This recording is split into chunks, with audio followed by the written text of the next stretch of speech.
Nature holds great secrets within.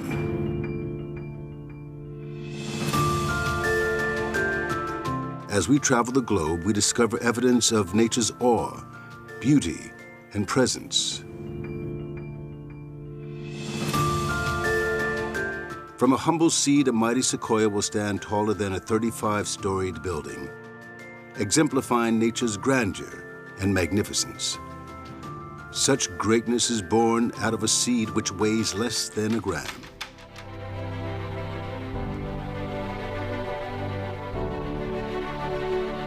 As we journey through life, we learn many things. We are taught how to become engineers, accountants, and doctors. We even study the intricate details of how the heart circulates blood. But not much importance is given to teach us how to tap into our inner resources and handle the emotions of our heart. And there comes a moment in every individual's life when we realize that academic brilliance and accolades are not enough to manage life. And then we ask ourselves the right question. Who am I? What is my purpose on this earth? How can I cope with challenges? How can I change my life and my world? It was to answer these very questions and to complete the puzzle of life that the Brahma Kumaris World Spiritual Organization was founded. Like the sequoia tree, whose far-reaching presence stems from a tiny seed, the story of the Brahma Kumaris and its growth begins with a spiritual seed planted into the heart of one man, Dada Lekraj. He soon became known as Brahma Baba. And for him, that seed was experienced as a gift from the divine. A seed that he made a conscious effort to nourish and sustain. This led to the birth of an organization. The story of the Brahma Kumaris. Planting a seed of change.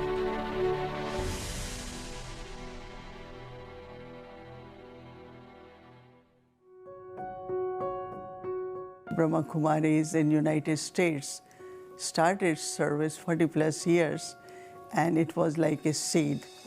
But today it has grown all over United States. There are many, many centers, and we find that people are benefiting a lot. The Brahma Kumaris is a worldwide spiritual movement and the largest spiritual organization led by women.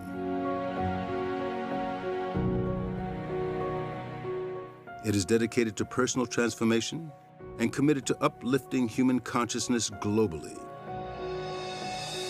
With spiritual teachings, meditation, and community service. The Brahma Kumaris was established in 1937 in pre-partitioned India. Today, more than 80 years later, it has grown with a presence in 110 countries, over 4,500 centers, and more than 1 million regular students.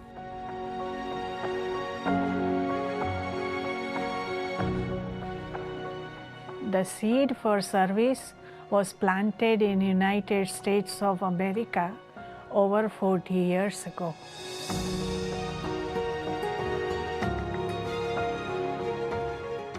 Myself and Sister Denise were in Canada, and during that time, the Brahma Kumaris were thinking about something that we called as a world service.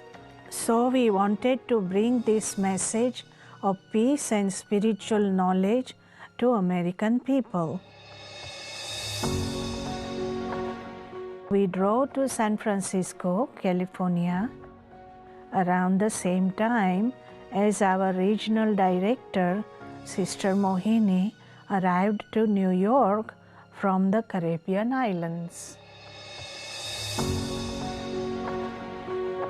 4 decades ago, what began as a humble initiation has now been able to bring peace and joy to thousands of individuals and families across America through our meditation and retreat centers. Soon after, meditation and retreat centers started to sprout up throughout the United States.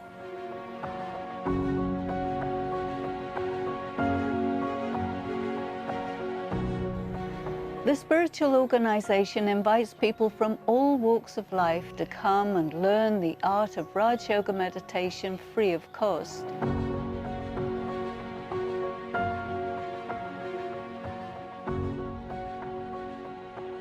Everyone, regardless of religion, race, social or economic status, is welcome to study the spiritual knowledge and meditation.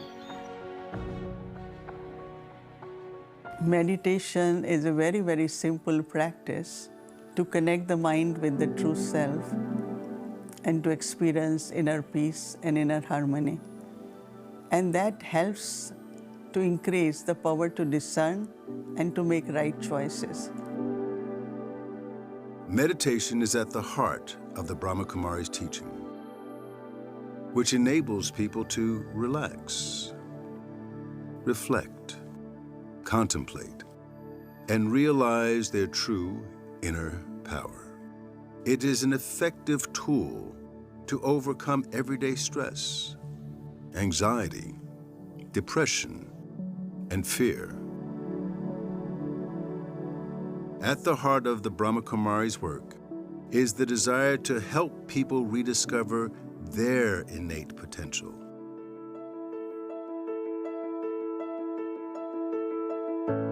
But over the years in the United States and around the world, the activities of the Brahma Kumaris spread even more, with new and strong branches in the form of international projects. The aim of these initiatives has been simple: to bring a shift in human consciousness for a better world.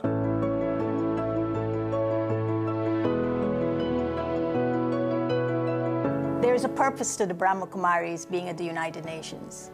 And the purpose is to reaffirm faith in the dignity and worth of the human being.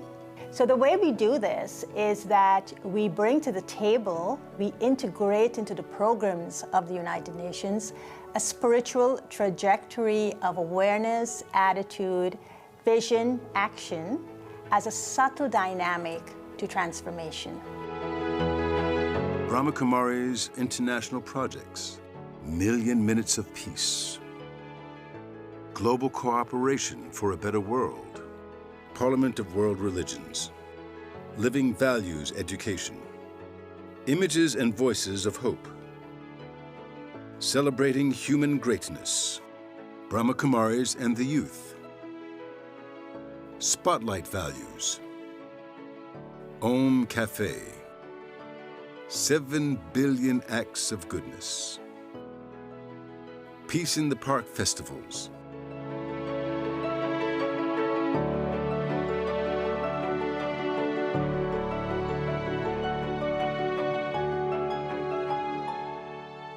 Wherever the Brahma Kumaris centers exist, it plays a significant role in the community.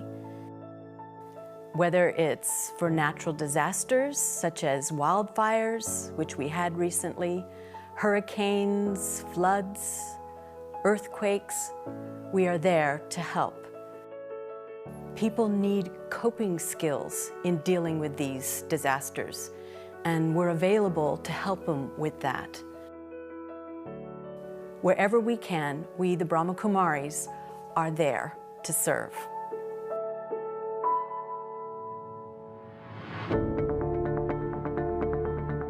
Now that the tree has grown, it can provide not only an inspiration for our inner strength, but also a canopy to protect our inner peace and personal fulfillment.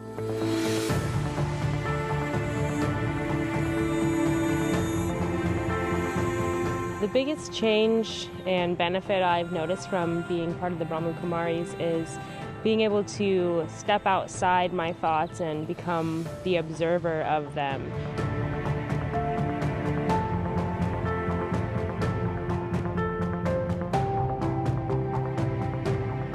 I like to come to the center because it's fun to play and I feel safe and happy when I'm there.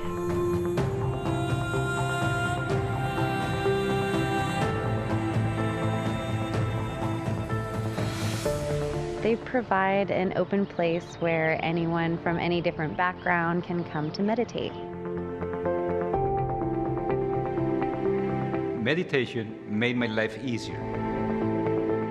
It's like I have this key, this golden key that opens up a beautiful treasure box. The true treasure is finding out who you really, really are. What I love about here, they love me, and I love them.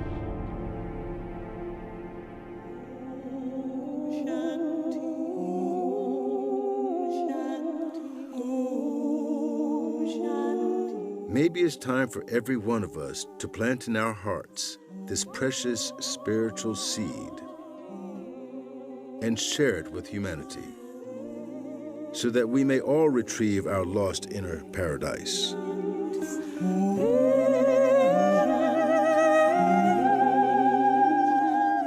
The Brahma Kumaris centers all over the world are waiting to welcome you and offer you such a seed in which rests the power to transform your life.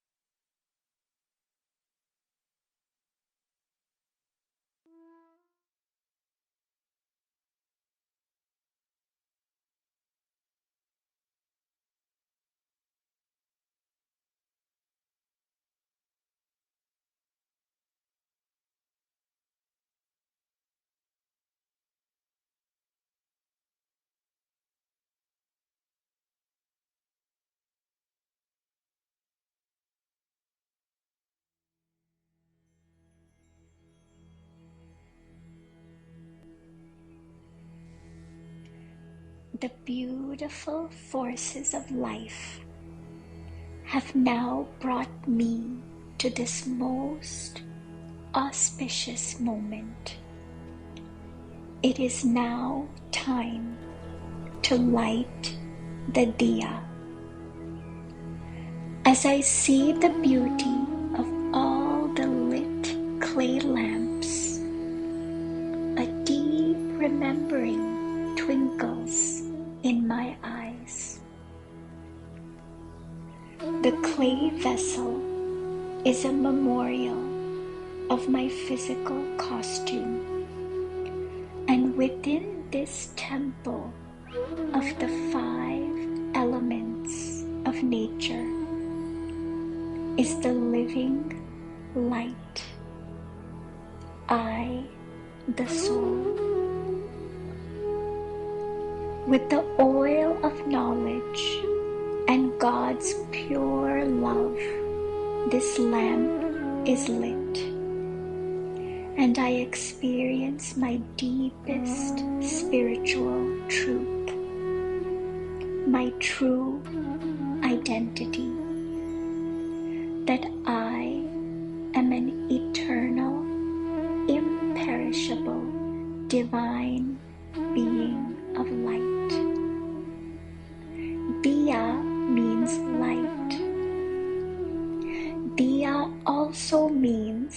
one that gives.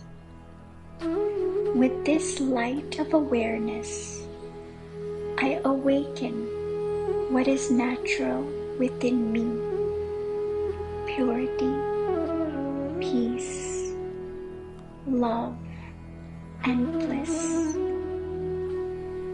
And I share and shine this light on others.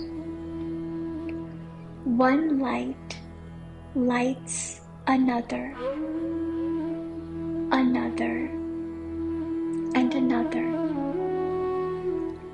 Together as lamps of hope, let us create a new golden world of love, peace, and harmony. One family.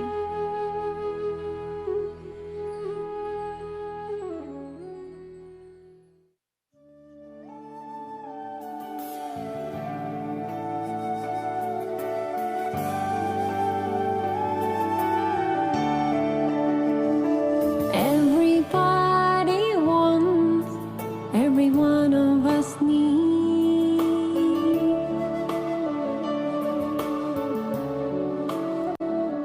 I got wings on my back, and I'm ready to leave.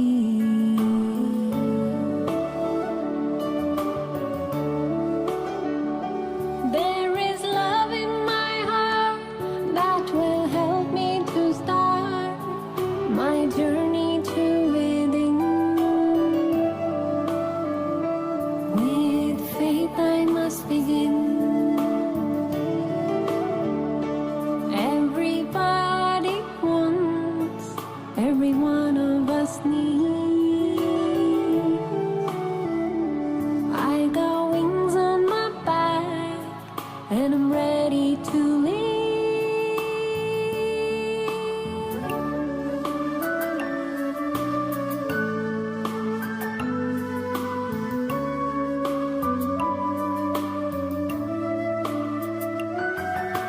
Part of my soul wants to race through the skies to get what I want, to reach what I need.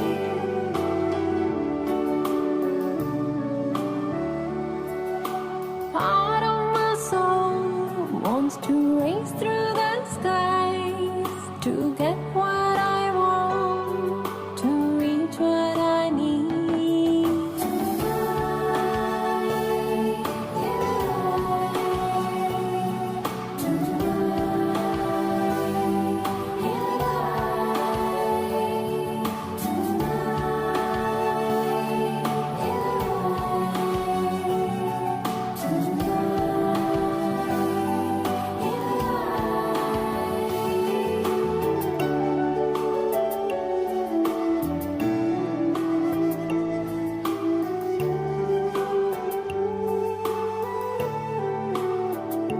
On the top of the mountain, my troubles so small, I reach so high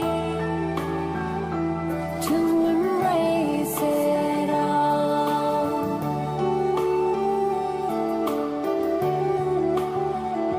On the top of the mountain, my troubles so small, I reach so high to embrace it all. Embrace it all.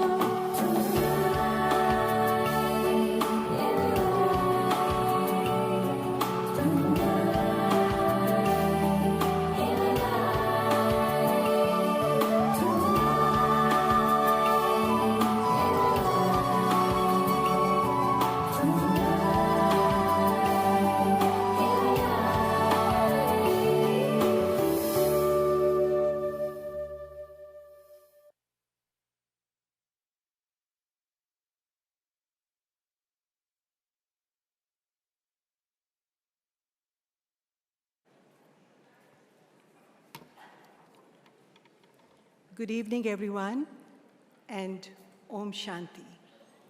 Greetings of peace. On behalf of the Brahma Kumaris World Spiritual Organization, Pittsburgh Meditation Center, I welcome you all to this special event. It's time with Sister Shivani, Master Your Mind, Master Your Life.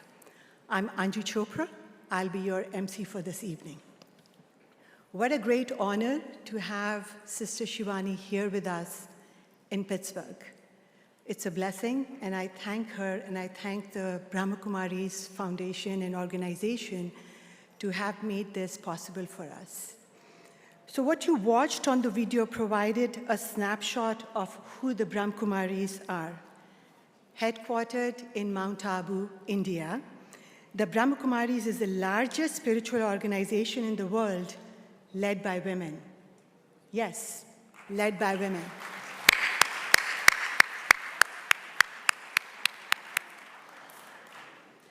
The Brahma Kumaris meditation centers are in more than 110 countries.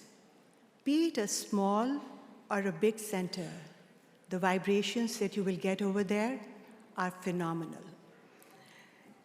The Brahma Kumaris is an international NGO, non-governmental agency organization of the United Nations, and that is the UN of the United Nations, accredited with general consultative status with the Economic and Social Council.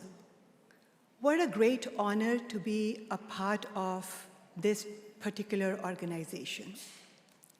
Prior to the video, you watched a stunning dance performance by Ashu Atri. Ashu is a student, Brahma Kumari student at the Pittsburgh Center. Thank you, Ashu. Really appreciate the wonderful performance.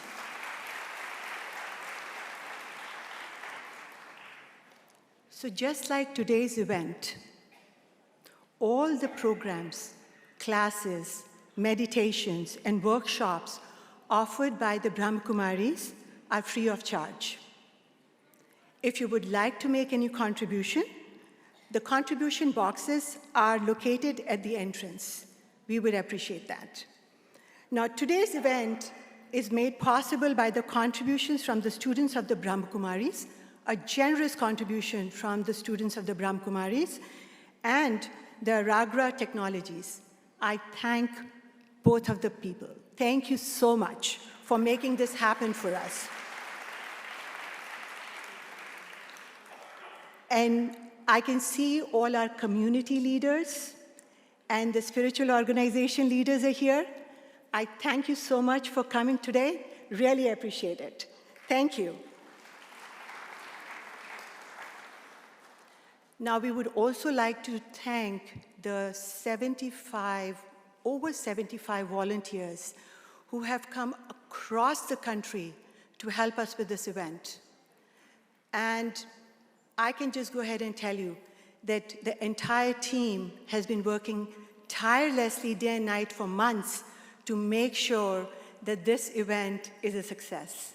And so kudos to the volunteers. Thank you so much.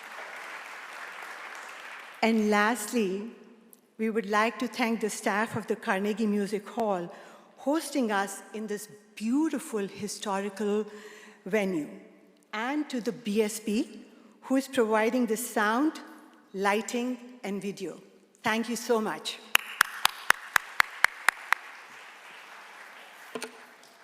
Now, a few housekeeping items before we go ahead and start the program. This event is being recorded. So if you are not comfortable with getting into the photographs or the videos, please contact one of our support staff over here, and they will place you, find you a seat in the balcony. Today's program is taking place in English. If you need an interpretation in Hindi, please contact one of our support staff, and we will go ahead and make that happen for you. Please keep in mind, this is a historical venue. No food and water within this auditorium, please. Now, I have planned something very special for all of you. I know that this is such an important event, and we want to capture this beautiful event in our cameras, in our phone. I hope all of you have got your phones with you. I have planned something special. Can you just take the phones out and show it to me, please? All of you, please. It's a show of hands. I'm waiting. Perfect. Perfect. Everybody's out. I don't see it over here. Please. And if you have two phones, take both the phones out. No worries. Okay, so now I have your attention. Please, please put your phones in the silent mode or turn it off. Please do not put it in the vibrating mode because you will miss the vibrations that you're going to get from Sister Shivani. Please, this is your time with Sister Shivani. Make the most of it. Get the vibrations, rejuvenate, and you will love the feeling that you will get over here. So please make sure, now that you've already got your phones out, put it into the silent mode or turn it off. Thank you so much. One last thing. When you exit the auditorium at the end of the event, you will receive a small gift box and an inspiration card. In the box are sweet and savory items we call toli, prasad. We'd appreciate if you open your toli boxes after you leave the venue. Enjoy it in the car or at home, just not here in the venue over here. And now let's start the program. Before we invite Sister Shivani, we are going to share a short video of Sister Mohini, the additional administrative head of the Brahma Kumaris worldwide. Sister Mohini, who we affectionately call Mohini Didi, has been a meditator and a spiritual teacher for over 60 years. And immediately following the video, Dr. Kala Iyengar will join us on stage, also known as Sister Kala. Sister Kala is the director of the Brahma Kumaris Learning and Retreat Center located in the Catskill Mountain called Peace Village. Sister Kala is a board-certified pediatrician and has more than 40 years of experience as a meditator and spiritual mentor. With that, please enjoy this event, get the vibrations, and Om Shanti. And one thing I would request, try to avoid taking any videos and photographs when Sister Shivani comes on the stage. It's out of respect, and I would really appreciate that. Om Shanti, enjoy the program.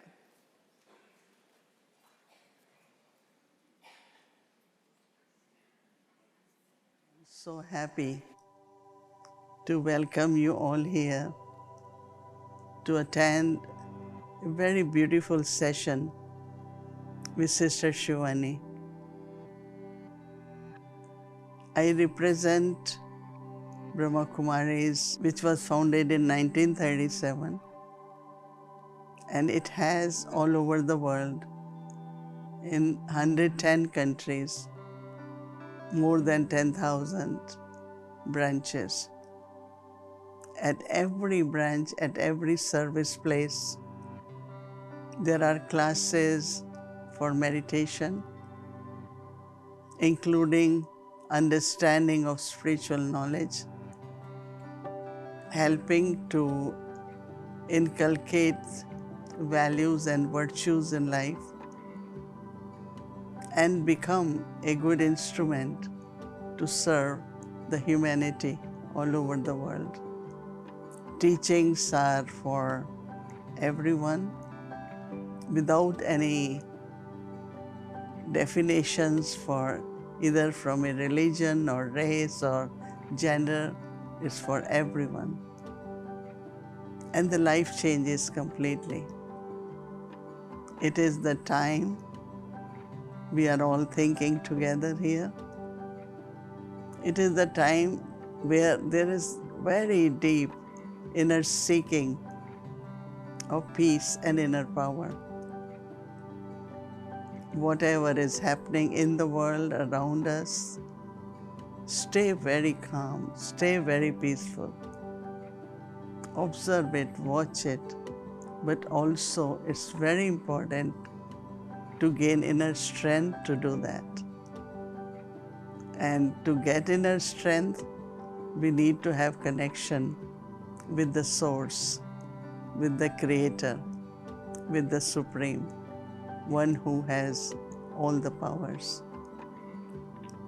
Through my thoughts, I connect and understand my relationship with my creator, one who is eternal, one who is bestower. And more I connect with one supreme, there will be inner power, inner peace, not only inner strength, but lot of stability, security. And I think that is most needed at this time. And this experience of being with Supreme helps us to come out of our habit of worrying and concerns. But we always remember that, no, I have to be with God, with Father, but also have awareness of my own being as eternal, immortal, a being of light, and also being of power. So my mind, my intellect, instead of connecting with circumstances, people, situations, I connect them with the Supreme. And I start taking love, peace, happiness, joy, understanding, all the powers. And that is what is the need of time. And we are fortunate to have Sister Shivani with us. And definitely her words will enlighten all of us. Om Shanti. Thank you.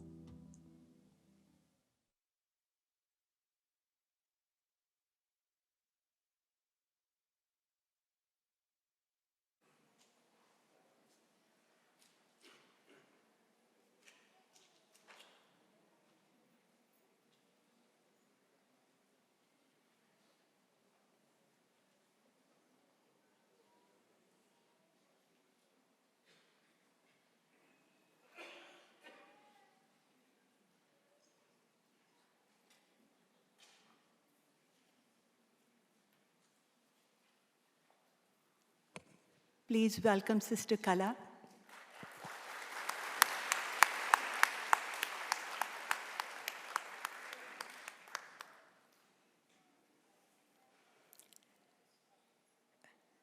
Om Shanti.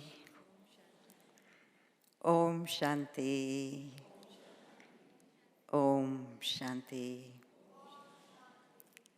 It is indeed a beautiful scene here. And I'm here, of course, you have had a welcome from Mohini Didi. You have heard about the Brahma Kumaris. But I'm here to really appreciate all of you, without whom this program would not have happened. And I've been thinking about what is it about the city of Pittsburgh that has brought Sister Shivani here at this time. Sister Mohini asked or talked about inner seeking. And I believe it is all of your inner seeking that has brought her here. Yes? Sometimes that inner seeking you're aware of,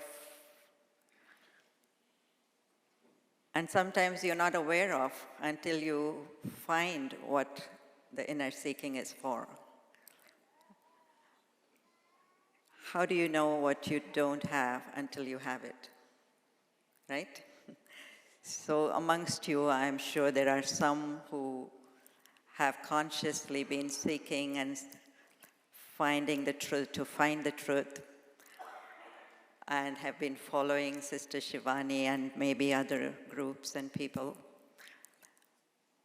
Some of you perhaps have felt that you have found it, but part of the truth, still want more of it. But no matter who or what category you belong to, I just appreciate that you were able to find yourself to this program today, not only with your initial seeking, but with your ongoing interest, and perhaps even a little determination on your part, because it may not have been easy to get here. But having gotten here, I think what we would all like for you to do is to give yourself the full benefit and keep yourself open completely. Of course, you will be seeing, you will be hearing, but try as much as possible to also internalize it, make it into something that belongs to you, your own truth. Yes, of course, there will be time for reflection at the end and meditation at the end. But even throughout, I think it's a very beautiful experience of listening to Sister Shivani, because she's really talking about you, and you know that, right? But she's talking about you in such a way that you can accept what you would not have accepted otherwise. So I feel that for many of you, this may be just part of your journey that you have started already, but for many of you, I also feel it may be a new beginning. It may be something that is waiting to sprout out, a little seed of a new you that's waiting to sprout out. So I congratulate all of you, and I'm also looking forward to the evening. But also I'd like to take a few moments to acknowledge the people that actually made it happen. You've heard about the Brahma Kumaris and the wonderful cooperation from all over, everywhere. But here in Pittsburgh, we have two beautiful, wonderful instruments, God's instruments, that have dedicated themselves to this spiritual life and service for many, many years. And I'm going to call on them, and one of them is Brother Yagya, who has been with this Brahma Kumaris way of life for about 18 years now, in spite of also being fully occupied with a full-time job as an electrical engineer. Brother Yagya. And also Sister Vishnu, who has been with the Brahma Kumaris for about 28 plus years, also very, very dedicated. Please come on to the stage. Show yourself, please. And I've seen them at work, and they are selfless, means selfless. And that's the only way they would have pulled it on, this one, because when the opportunity for this program was given to them, there are many reasons they could have said, we can't do it because we are just the two of us. And one of them is working full-time. But they didn't give one thought to having the program, and they just said yes. And so big, big, big hand.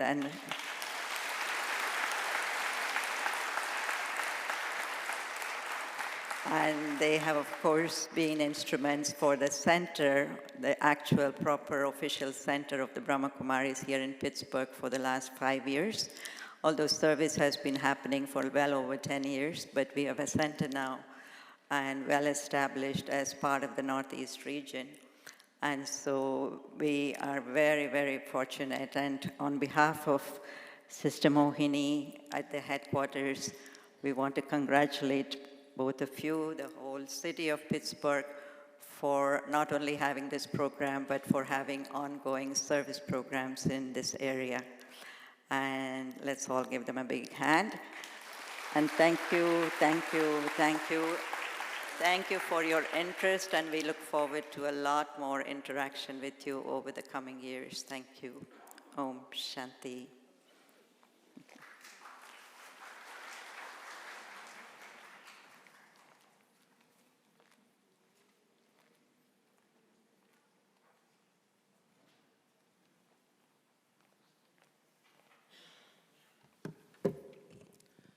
Om Shanti. Dear friends, greetings of peace and love. It's my absolute honor and privilege to introduce Sister Shivani to the stage. And I'm sure every one of us know Sister Shivani here. I would just add some details on the background. Sister Shivani has been a practitioner of Raj Yoga and a teacher of Raj Yoga meditation. And that is the heart of the teaching of Brahma Kumaris spiritual organization. Since 1996, she has electrical engineering degree from University of Pune. Having telecast in 2007 her widely popular television show, The Awakening with Brahma Kumaris, is aimed at self-transformation. This show enjoys the rare distinction of having completed 2,000 episodes. For over a decade, the show has empowered individuals from all over the globe, from UK, India, US, Africa, Australia, New Zealand, Middle East, South Africa. The viewers have overcome the problems of mental stress, depression, addictions, low self-esteem, unhappy relationships by taking personal responsibility of their emotions. Sister Shivani has traveled over 35 countries across the globe, delivered over 4,500 talks overseas and in India. She shares simple and practical wisdom through diverse platforms like public programs like we have here, television shows, discussions, interactive workshops, retreats, seminars, corporate events, social events, community events, radio shows, and social media outlets. So I can definitely go on and on to talk about her, but of course we are all here to listen from her. So with no further delay, I would like to welcome Sister Shivani on the stage.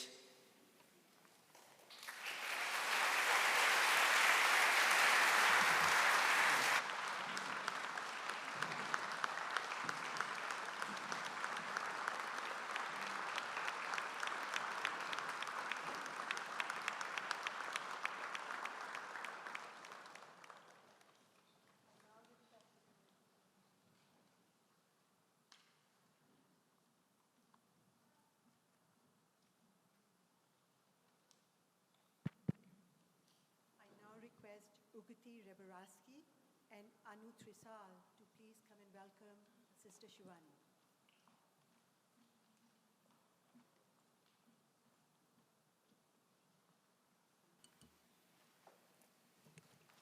Ugti Rebaraski and Anu Trisal. Thank you.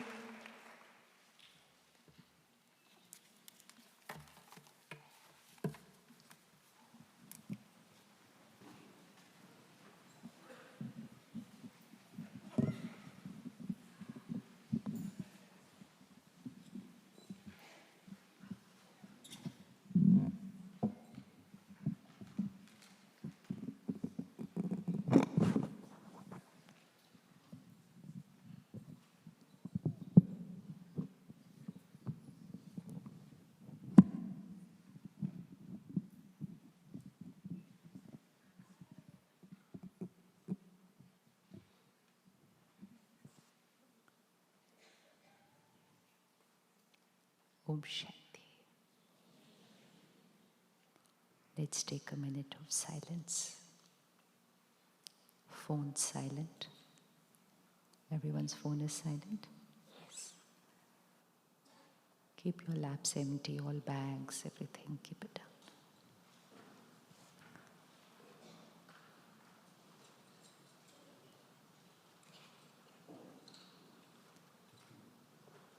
Take 3 deep breaths, relax the body. It's been a long day and a long drive. Just relax the body. And gently bring your attention to the center of the forehead. This is the energy center.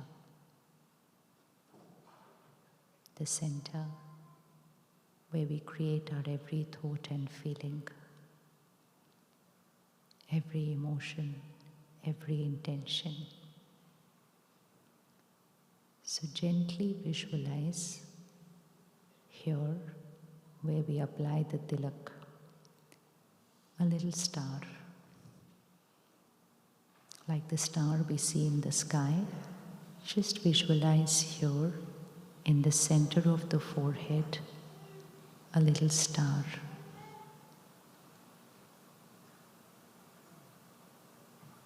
We cannot see energy with these eyes, but we can visualize it. So gently see in the center of the forehead a little star, the point of light.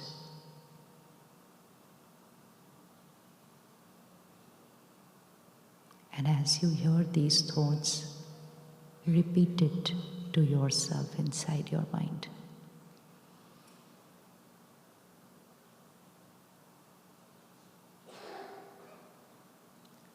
I am a powerful being.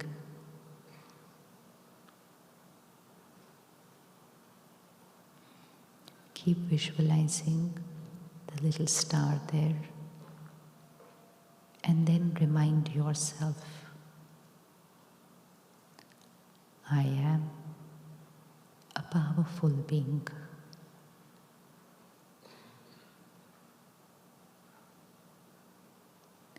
I am the master of this body.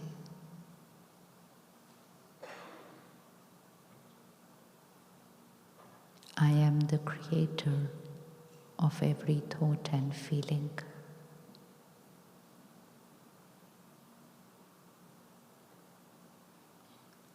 I am a powerful being. In every situation, in every scene of life, I am calm and stable. Gently say this to yourself. You're giving an instruction to your subconscious mind. In every scene of life, in every situation, I am calm, I am stable.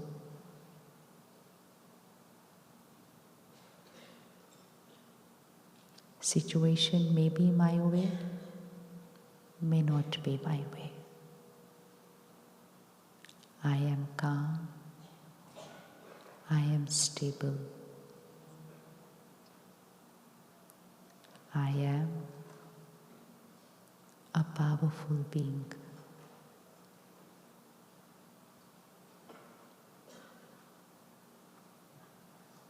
People may be my way, people may not be my way.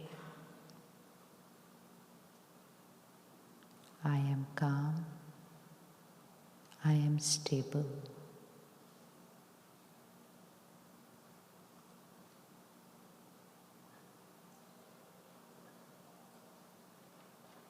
Their behavior may not be as I want it to be. I am the powerful being, untouched,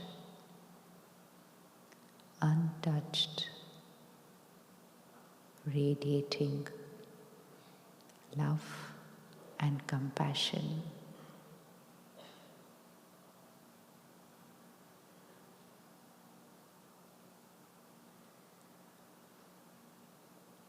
Just scan your life today, the last week. Was there any scene in the day which was not my way?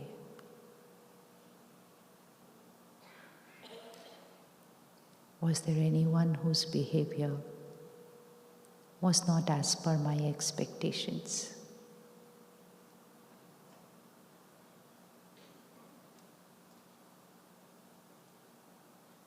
Scene was what it was. People were the way they wanted to be. And focus on myself. How did I respond to every scene which was not my way?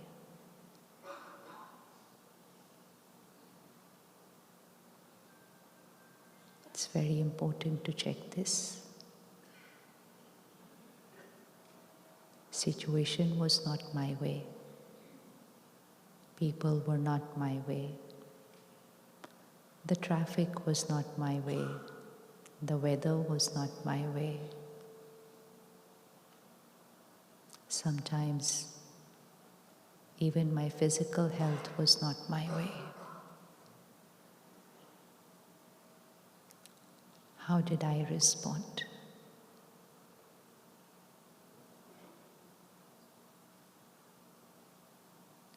My response, did it strengthen me? Or did my response emotionally weaken me? My response, did it raise my energy? Or my reaction, did it lower my energy? And most important, if the same scene had to repeat tomorrow, just as it was the last time, visualize that same scene tomorrow. Nothing changed. Exactly the way it was last time. And now focus on yourself, responding another way. A way in which I choose the response. A way in which I am the master, not the victim. A way in which, while I respond to a situation which is not my way, I create a mind which is always my way.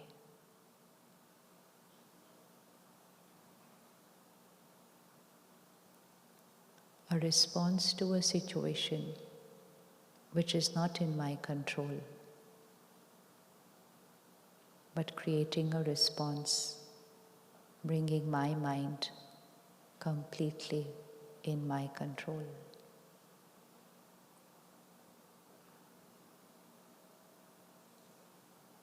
The outer world not in my control, but responding in a manner where my inner world totally my way. Check and visualize. Choose a response which will raise my energy, which will strengthen me emotionally,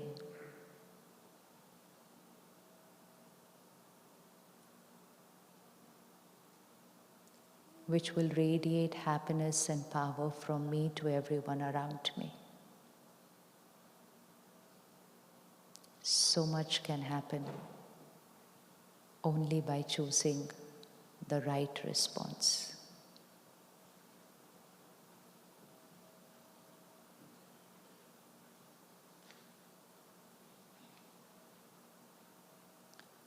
Om Shanti. How many of you were able to see a situation which was not your way in the last few days? Anyone? Situation not my way in the last few days? Yes? Every few minutes there is a situation. Our life is a scene after scene after scene after scene after scene. And when there is a scene, it's in an outer stimulus. And here comes a scene, and I respond. Where do I respond? My first response is in the way I think about that scene. So my first response is always inside, a response which no one can see. My first response, no one can see. Then my second response will come in words and in behavior. Important is not to check how I speak. Important is not to focus on how I behave. Important is to check how I think. My happiness, my health, my relationships, nothing gets created based on how I speak and how I behave. It's all created by how I think and how I feel. But that's one area of life where we didn't focus because we thought nobody can see how I think. Can anyone see how I think? Can anyone see how I think? No. What tomorrow if science had to create a gadget?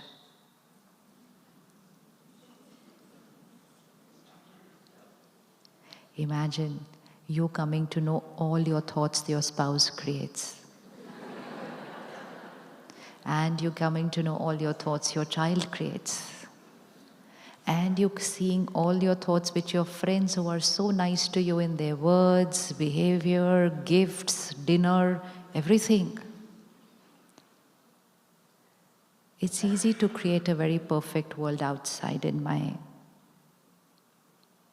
Because since we were kids, in Hindi we were taught, soch kar bolo, think before you speak. Soch kar karo, think before you do, before you behave. And we mastered that I'll be very careful what I speak, I'll be very careful how I behave. And when I came to the Brahma Kumaris, I learned a new one. Soch kar socho, kya ye baat sochne layak hai?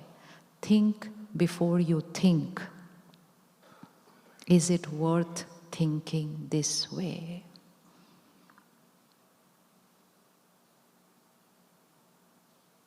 ठीक है? Easy? Easy? Easy? Because if you think before you think, then you don't have to think before you speak.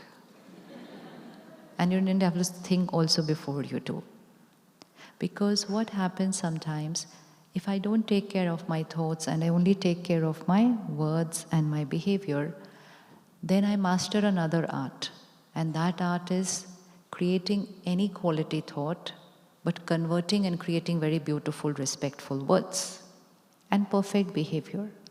And many of us have learned how to do it. Anyone knows how to do it? None of you know how to do it. I give you a few examples. It was wonderful meeting you. We must meet again next weekend. In fact, come over, we'll have dinner together. And with such love and so much respect, you extended the invitation that next Sunday it was ting ting. We're here. And we're here for dinner. And that time your mind is going to say, Matlab? Because that day I was not saying it with authenticity and transparency. I was just saying it because it should be spoken.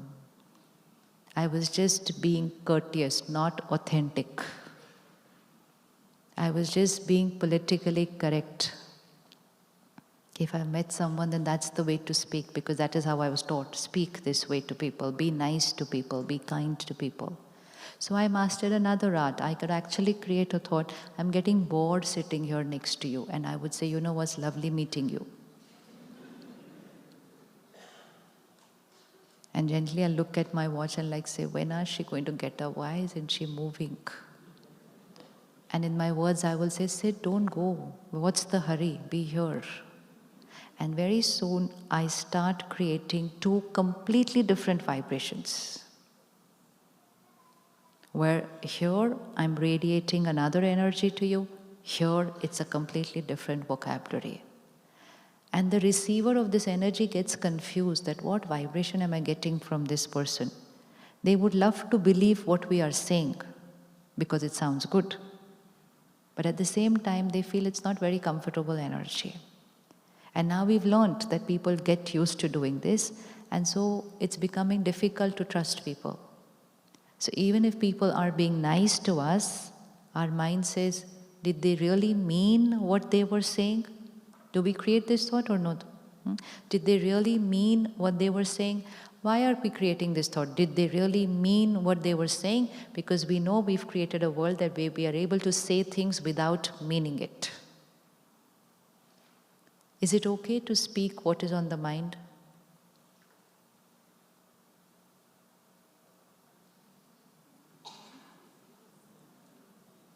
If I don't feel like meeting you next weekend, should I say the truth? No.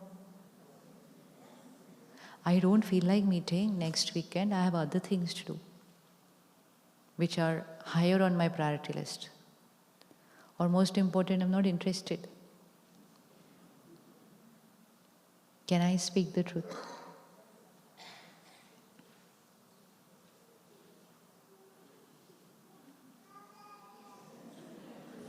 Not sure. Yes, no, not sure. Because the world is ready to speak the truth, provided we are ready to listen to the truth. So it is not they who are creating fake energy, it is we who want them to be fake so that we are happy with ourselves. Because we don't have the power to listen to the truth. Because if I say, you know what, I'm sorry, I don't want to meet next weekend, I have something else to do, you will get offended. And so I say, you know what, I really wanted to meet you, but you know what, I'll try and I'll let you know what. And I make it so all complicated. And then that complication is not here. Where is all that complicated energy getting created? Here. And then we are saying life has become complicated, relationships have become complicated. We're calling everything complicated. But actually what has become complicated? What's become complicated? Only thinking. You change here, life will change. Because life gets created here. Thousands and thousands of thoughts every single day. Every thought creates an impact. What does my every thought impact? What does my every thought impact? There is a spiritual law. It's called thoughts create the world. Sankalp se srishti banti hai. Thoughts create our reality. Sankalp se siddhi hoti hai. Which means, where is the power? Where is the power of our life? Where is that power? It's here.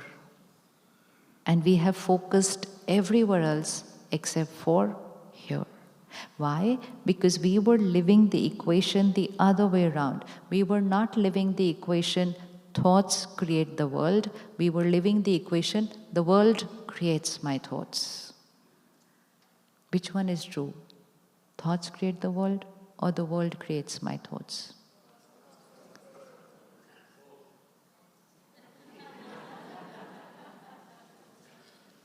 Which means situations create my thoughts, or my thoughts create situations.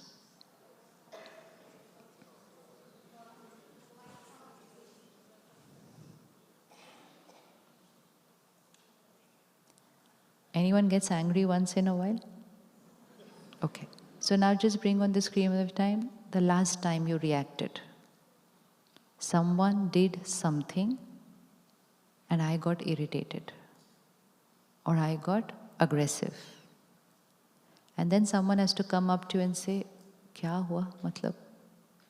So you know what?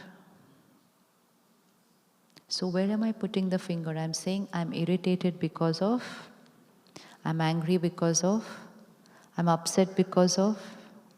We reached a stage where we started calling people irritating. They are irritating. Why are they irritating? Because I am creating irritation with their behavior, so they are the irritating people. If they are the irritating people, then they should create the same irritation in every person. The same you. And someone will say, I want to spend my every minute of my life with you.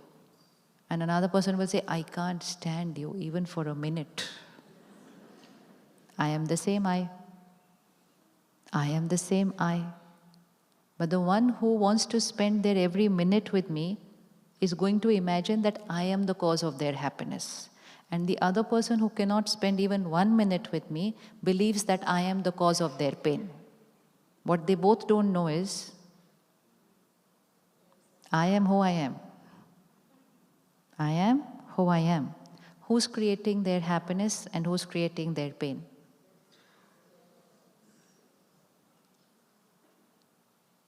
I know the answer. I learned it 25 years back. Today you have to answer. Who's creating their happiness? Who's creating their pain? It's simple, no?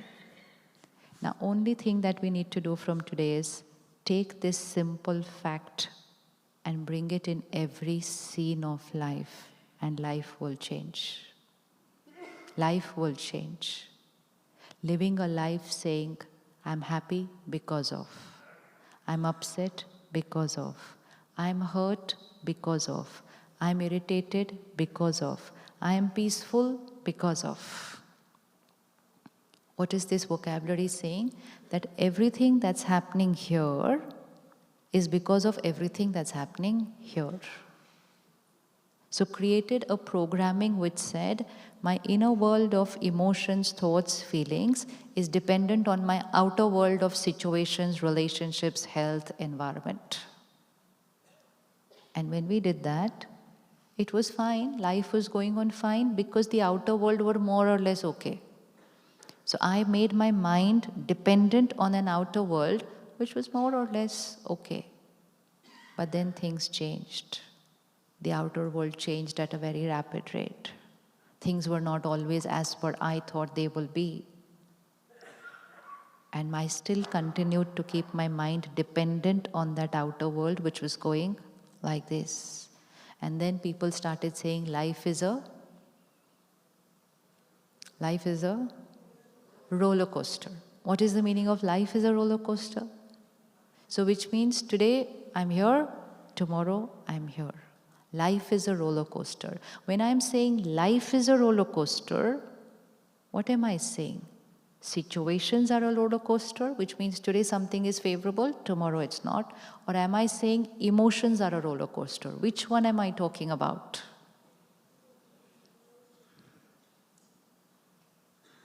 Life is a roller coaster means outside what's happening in my life is not constant. Or am I saying inside my emotions are not stable and constant? Which one are we referring to when we are saying life is a roller coaster? Which one are we referring to? For us, both is the same. Because this one is dependent on this. So if this is a roller coaster, this is a roller coaster. Now ask yourself, if this is a roller coaster, can this be a smooth sailing life here? Life is not here. Life is here. Life is not what's happening to me. Life is how I'm feeling about what's happening to me. There can be people who have nothing going right around them. Nothing means nothing is going right around them. The health of their body is not right. Their family is not right. They've lost their job. They don't have money. Nothing is going right. But there's only one thing right in their life. What is that right? The way they are thinking about everything that's happening. And there can be someone who has everything going right outside. But they are not feeling right about everything that's happening outside. So we will have to separate these two. What we have done is we've gone and done like this. If everything is perfect, I'm happy. If everything is not perfect, how can I be happy? If your child is going through some emotional turbulence, probably a failure, probably a rejection, probably an addiction, is it possible for you to be calm, stable, happy? Possible? Possible, not possible?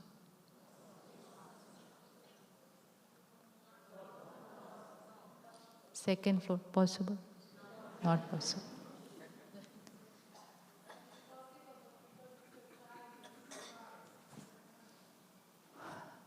So if it was the neighbor's child, it will be fine? Yeah, it will be. It will be. Why is it difficult when it's my child? So the more the attachment, the more the dependency. So let's say your phone falls down. What? क्या होगा उसके बाद? And here it falls down scratched. Everything will start shaking here. Except for your phone, everyone else's phone falls down.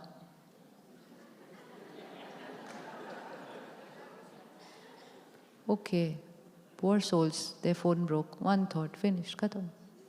Because you're not attached to everybody else's phone. You are attached to your phone. So, wherever there is an attachment, there will be a dependency. And whenever there is a dependency, there will be a fear. And wherever there is a fear, happiness is over. So now let's leave whether it is possible or not possible. Just ask ourselves, what is the need of the hour if your child is going through a low phase? As a parent, what's the need of that time? Okay, leave feeling low, feeling unwell physically. If your child is feeling unwell physically, what's the need of the hour? Take care. And to take care, how would you need to be first? Healthy. But if your child is not well, how can you be well? Is that making any sense? No. In fact, you will say, if my child is not well, I need to take care of myself so that I can take care of them.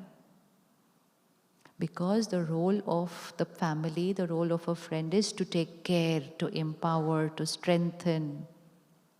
So if my child is physically unwell, I will take care. But if my child is emotionally unwell, I will also be unwell. Is that right? Is that right? Is that right? So then what is right? If my child is emotionally unwell, how to do it is secondary. How should I be? So let's say your child has gone here, really low. Karo. They put your left hand really low. And they're saying, I'm really, really, really low. Put yourself on the right hand. Where would you want to be? Choose. Wherever you choose, you will be over there. Where do you want to be? Where? They are here. Where do you want to be? Here, here, here, here, here, here. Where? Don't look at other people's hands. The answer will go wrong. This is not the time to look at other people's hand. That era is over. Don't look at other people. Think. My child is vibrationally feeling low. How I do it is secondary. What is the need of the hour? Where do I need to be? Where? With them physically. But sometimes when you want to be with them, they don't want to be with you. Ever experienced that? Please go out of the room, leave me alone, close the door. And you're going to say like, I want to be with you. They say, but please, leave me alone, otherwise I'm going out of the house. Ever thought why they don't want to be with us when they are feeling low? Because when they are low, we are in pain, and no one's interested in sitting around more pain when they are in pain. It hurts even more. So just visualize yourself sitting on this chair, vibrationally very, very low, and the person sitting next to you goes, you'll change your seat. You won't be able to handle that energy because you're already... Who would you want to sit next to when you are vibrationally low? So then they go out of the house and they go and talk to strangers. A friend, a counselor, a therapist, anybody. Friends, parents, friend's friend, anybody who has not gone vibrationally low because they are low.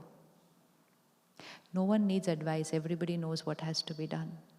But what do they need at that time? What do we need when we are low? What do we need when we are low? We just need power. We know what has to be done, but we don't have the power to do what is the right to do. We just need strength. So when my battery is depleted, I don't want to go and sit next to another battery which is depleted, because if I do that, then whatever little is left, gone. I want to go and sit next to a battery which is charged, because when I sit next to a battery which is charged, what's going to happen? So now you choose. You want to be that charged battery for your children, or you want to say, I'm sorry, I'm discharged, you please go outside and meet other people. What do you want to do? क्या करना है? What do you want to do? Charged? How many want to charge themselves so that they can give power to their children? Otherwise, it's not going to be easy in the coming time. Therapists, counselors, psychologists, they are trained. But how much time can your child spend with them? Half an hour? 1 hour? Rest of the time they have to again come back to family. So can we, without training, but can we become like a counselor? Not in terms of giving knowledge and advice, do this, don't do this, don't do this. No. But what is the difference between the parent and the counselor? Parent is attached. Counselor is detached. Parent is creating pain, seeing the child in pain. Counselor is stable. Can we become that counselor? Stable. Should we? Can we? Secondary. Should we? Should we? Would you want to be that powerhouse radiating power to your family? Would you want to be that one where if anyone in the family is going through something low, they say, can I come and sit 5 minutes next to you? And then you're going to say, you want to talk about something? Say, no, I don't want to talk about anything. And you say, come, we can talk. Say, no, we don't want to talk. I just want to sit next to you for 5 minutes and then I'm going to college. You want to be that kind of parent? Where they come, sit, charge themselves and go to solve their problem. And then very soon you'll become that one where only children will not come and sit next to you. Neighbors will also come and sit. Can I spend 5 minutes with you? And very soon your home will be vibrating at that energy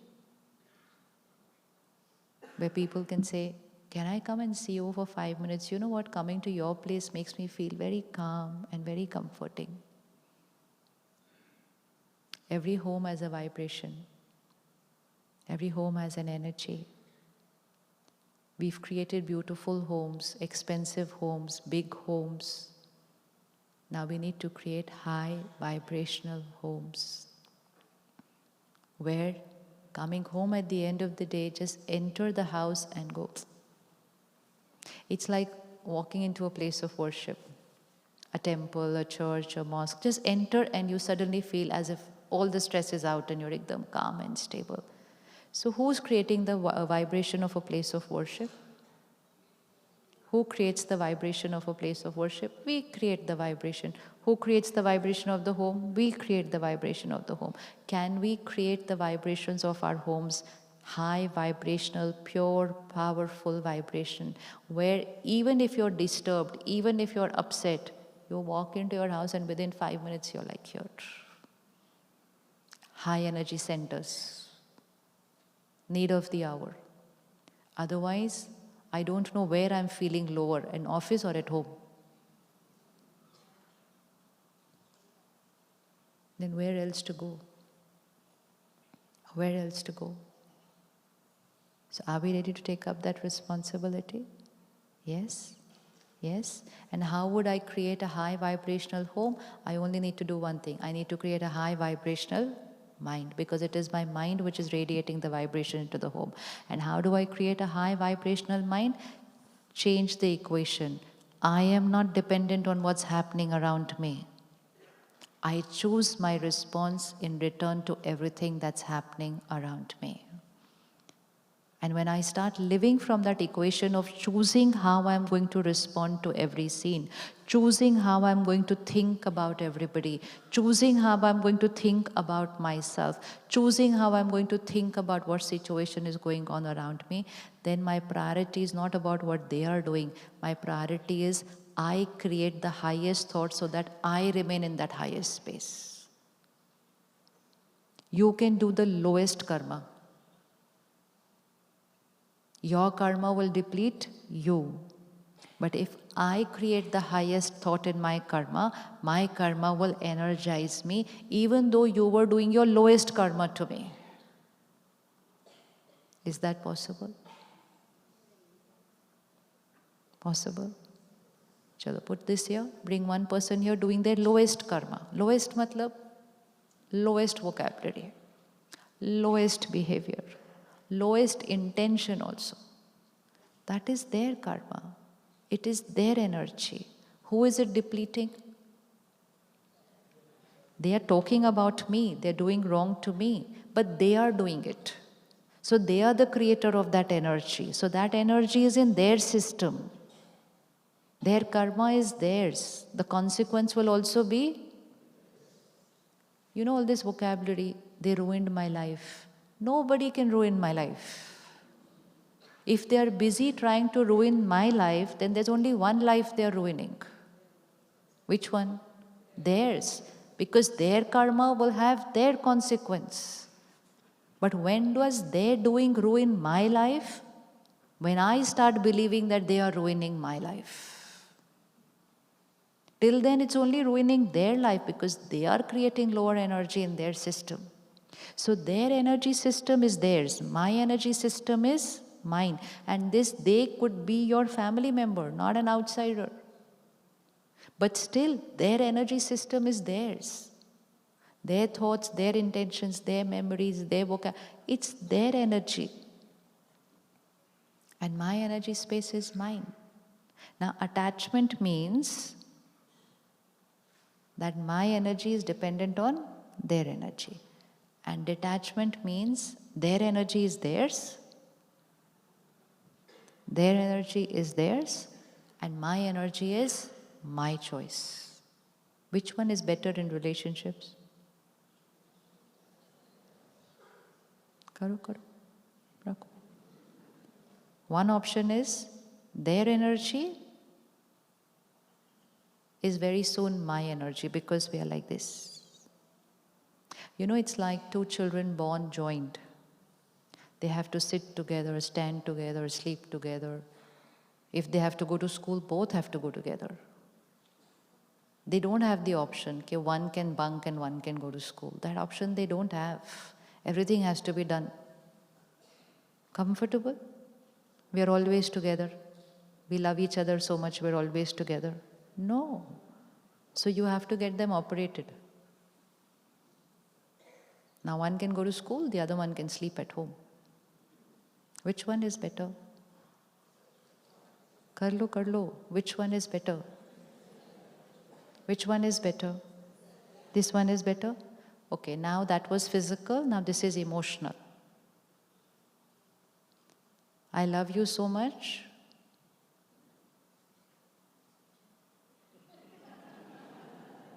Complete the line.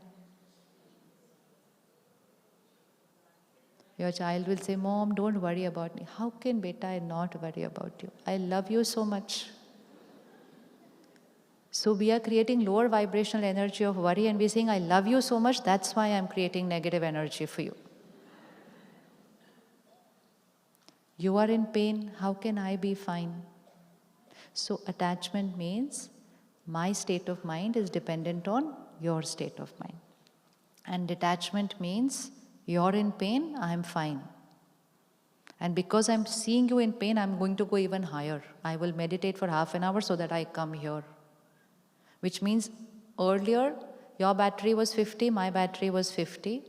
Today something has happened in your life, your battery is 20. I am 50, but because you've gone 20, I'm going to go and charge myself and go become 80. And when I reach 80, who's the one who's going to benefit? Who's the one who's going to benefit? But the other way around, you are 50, I am 50. Something happened into your life, you are 30. And because I am your parent, when you are 30, I am 20. And I thought that was love. And when you're 30 and I reach 20, I pull you down to 20. Because I'm attached to you. So I pull you down to 20. And when I pull you down to 20, and you were already in a low phase, you will go to 10. And together we go. And we say, obviously, one person is not happy at home. How can we be happy? And very soon the energy of that house gets very heavy. So the problem was only this much, but because everyone else at home was attached to the mind of that person with the problem, now the problem was not with one person. Now it's with multiple people. And what does that do? The energy of the house, that starts depleting that first person. So in the name of love, we are adding pain to people's pain. In the name of love, we are depleting people who are already in pain. And we said, this is normal. Now, want to remain attached or want to detach? Detachment is a very, very scary word, no? Because we don't know the meaning of the word, that's why it's scary. We thought detachment means, oh, I'll leave everybody, I'll move away. That's not detachment, that is indifference. That is insensitive. Detachment only means that my vibration will detach from yours. My state of mind will not be dependent on you. And when I am able to detach from your state of mind and take myself higher, then I am able to radiate unconditional love and power to you. Your child is feeling low today, and you expect them to be nice and kind and polite to you, and they can just snap. The other day someone wrote to me, I've forgotten what the word was. She said, my son said, you are a sadist. And there was one more word. It's not part of my vocabulary, so I don't remember the word. But sadist was there in that. And she said, now I will never be able to forgive him. Even if he seeks forgiveness, I will never be able to forget what he has said. One line. No one is saying that that line was right. We are not discussing whether that line was right or not right. We know it was not right. But for someone to say that kind of a line, it's not about the mother. The line is not about the mother. Even though it's being said to the mother, the line is not about the mother. What is the line reflecting? The line is reflecting the state of mind of the child. But when someone says something to us, we go low, we don't have the energy to think what is their state of mind. We are like, they said this to me. And when I say they said this to me, I can't see their pain because I have gone into pain. So when people reach that stage which is not as per your expectation, and they come into their lowest energy and their lowest behavior, that's not the time to catch their infection. That's the time to understand that they are unwell. Emotionally unwell, not mentally, not physically. They are perfect. When someone is rude, when someone is abusive, when someone is aggressive, that means inside extremely unhappy. But how will I be able to understand their unhappiness? For that I will have to be. For that I will have to be. So detachment first protects you, which means you remain your healthy, normal self. Detachment then gives you the space to be able to think, what is this soul going through? And then detachment shifts you from creating pain to creating compassion. And then detachment shifts you from creating hurt to actually healing the other person with your blessings. So now imagine that your child walks up to you and says the worst that you had ever thought of, and you in your next thought create a blessing for them. Not after 5 minutes, not after 5 days. Here comes the highest negative energy statement, and here goes the highest positive vibrational energy statement. Possible?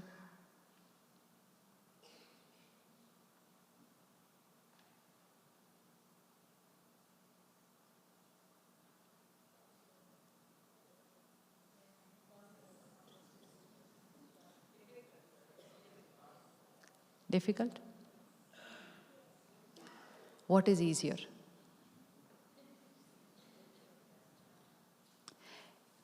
If someone says to me, you're horrible, so it's easier to say, you're also horrible. Is that what you're trying to say? Easy, very easy. Why? Because I don't have to think before saying that. So there are 3 things we do with energy. Someone's just thrown a very heavy energy statement at me. I have 3 options what to do with that energy. First, easiest option, reflect that same energy back to them. Reflect. You call me horrible, you're super horrible. Here, take it back. I'm reflecting what they sent to me back to them. Second, keep quiet, absorb their energy. Don't say anything, go into the room, cry. Because I've absorbed that energy. I kept quiet just for the sake of the peace in the house. I kept quiet and I give myself good tick marks. You know what? I did not get into a conflict, which was very good, which is very good. But I did not create conflict here, but I created a lot of trauma here. So I absorbed their energy. So one option is reflect energy, second option is absorb energy, and third option is transform energy. So which one is easier in life?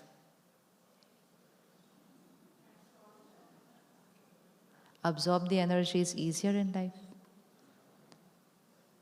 Imagine someone saying something horrible to you, and then you have to sit with yourself, keep saying that line to yourself again and again and again. They said this to me. After 30 years, this is what I get to hear from them. It's easy to laugh right now on all those lines, na? Nobody loves me. No one cares for me. I spent my entire life looking after them. This is what I get to hear. Thought after thought after thought after thought after. They had said only one line. So you see, the stimulus had one line. The response has 1,000 lines after that. And that every line, it's not just a line, that every line, what is it doing to my energy? What is it doing to my energy? Down, down, down. Now that every line doesn't just deplete me here, my thoughts create my world, is the law. Someone didn't say the right line, their karma, their state of mind. But now my thoughts are going to create my world. And I have just created 100 lower energy thoughts. They are here, they deplete me here. Now those 100 lower energy thoughts, where do they radiate after that? Where does my every thought radiate? To my body. So now it's not just feeling low here. Very soon that lower energy is going to my body. Then that lower energy is reaching people. And that lower energy is spreading into that environment. My entire world gets affected just because of how I responded to what you said to me. My entire world will get affected just depending on how I responded to what you said to me. So which one is easier? Absorbing energy makes life easier. And if I keep absorbing energy every day, very soon I'll create something in my body. That's easier. Isn't it just easier you say one negative one and I give you one nice positive one? Khatam. Not easy. Easy, not easy. You know how simple it is? Like as a child we were taught, somebody has given you something. What were we taught? Say thank you. So the first time someone gave something to us, we said thank you. Second time we just took it, Mummy, Papa said stop, give it back, say thank you. Remember? Say thank you. Third time again we forgot. They said wait, we are not giving it to you. First say thank you. 3 times, 4 times, 5 times, we learned how to say thank you. After that, do you have to think before saying thank you? No. System mein fit ho gaya. Now anyone gives you a glass of water, thank you. Gives you a flower, thank you. Opens the door for you, thank you. Automatic. Automatic. Don't have to think before saying a thank you. It is automatic system. Just for the next few days. Teach this little child. Somebody is not right to you, bless them. The next time somebody is not right to you, bless them. They are very mean to you, bless them. They are plotting something against you, take care, but here bless them. They are fighting a legal case against you, continue fighting the legal case, but bless them. They are doing wrong to you, ask them to leave your organization, but bless them. Within a few days, this mind learns. Now do whatever. This will start going into an automatic mode. And once I start doing that, I've become the master of my mind. Now nothing and no one and nothing that the world will do can take me away from that vocabulary of blessings. Just by doing what? A few days of practice. A few days of practice. Should we start right now? Are you ready to do it? And why should I bless them? And that they might not always be your child. It's easy to bless your child, but this they can be anybody. And why should I bless them? Why should I bless them? 1, because I do not want to get entangled with their energy system. 2, I'm going to protect myself and raise higher. And 3, when I do that, then that higher energy blessing is also going to go to them and this will start healing them. Healing people now needs to become a priority. People are in pain. They may look happy here on their face. They may look extremely happy on Facebook.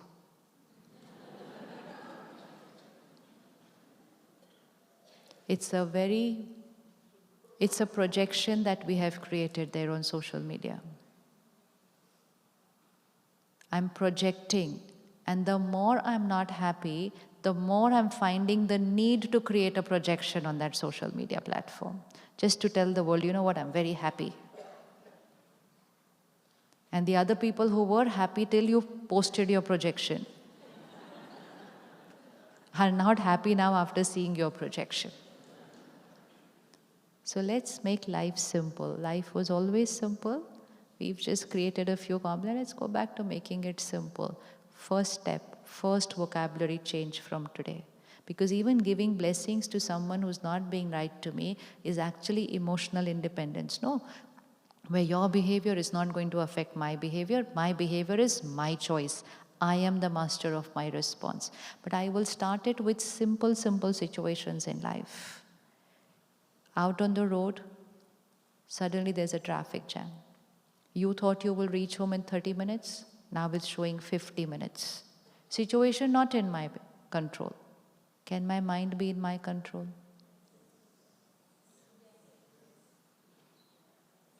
Should my mind be in my control? Yes, because it's not worth it to deplete your happiness for the traffic. Leave it for bigger things. First thing first, don't waste your energy tomorrow over insignificant things. Keep it for the bigger things. Because if I waste my energy over these trivial matters that are happening throughout the day, then I have no energy left when it's a bigger situation in my life. So how many thoughts should I create in a traffic? How many thoughts should I create when I'm getting late?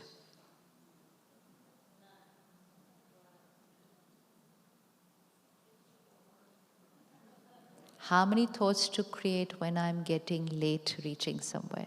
Even if it means I'm reaching the airport. Every time to remember, situation not in my control. Situation not in my control. Mind in my control. Every time in every situation decide what is in my control, what is not in my control. So let's make a list here. Situation not in my control. Spouse? No, because we're always trying to control the situation, control the people. Because we thought when they are in my control, then my mind will be in my control. So it's only that equation which is gone. So let's fit that equation here. Situation, weather, अच्छे से बोलते हैं, weather, traffic, spouse, children, neighbor, to a large extent even health of the body. We are living in a world where we take very good care of our health. We are exercising daily, we are drinking good water, we are breathing well, we are eating a good diet, and yet suddenly, everything was perfect. Just one annual checkup. Just one annual checkup. And my mind said, how can this happen to me? I've always taken such good care of myself. Because there are a lot of other factors why what happens to me happens to me. So even if my body is not the way I want it to be, can my mind be at that moment the way it should be? Just keep your hand like this. And now just say, suddenly everything was fine 2 minutes back. And now this is getting numb. It's hurting, it's paining. And the pain has started to travel upwards like this. Right? But while it's paining here and really, really paining, is it also paining here?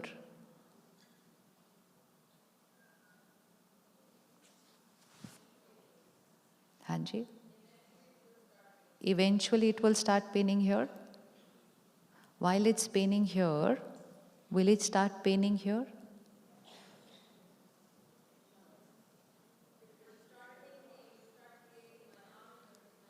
Very good. So complete the line. See, earlier the line was not correct. Spirituality is all about correcting your internal thought vocabulary. First sister said, I said, is this paining here? Then this will pain here. She said, eventually it will pain here. So when I say eventually it will pain here, then my programming goes, when it pains here, it will pain here. Pain here, matlab it will hurt. Then she changed her vocabulary. When I start thinking that way, then it will pain here. Difference between the two lines? And which means I also have an option that it can continue to pain here, and here I'm fine. Possible? Is it possible? Is it possible that there's a disease in the body and I'm happy? Happy means happy is not excitement. We have a very different picture of happiness. Our picture of happiness is jumping, oh, I'm so happy. That is not happy. Happy means a very calm and stable mind, graph, straight line. Not like this. If I get very excited when something happens, then I will also feel very low when things are not my way. It goes like this.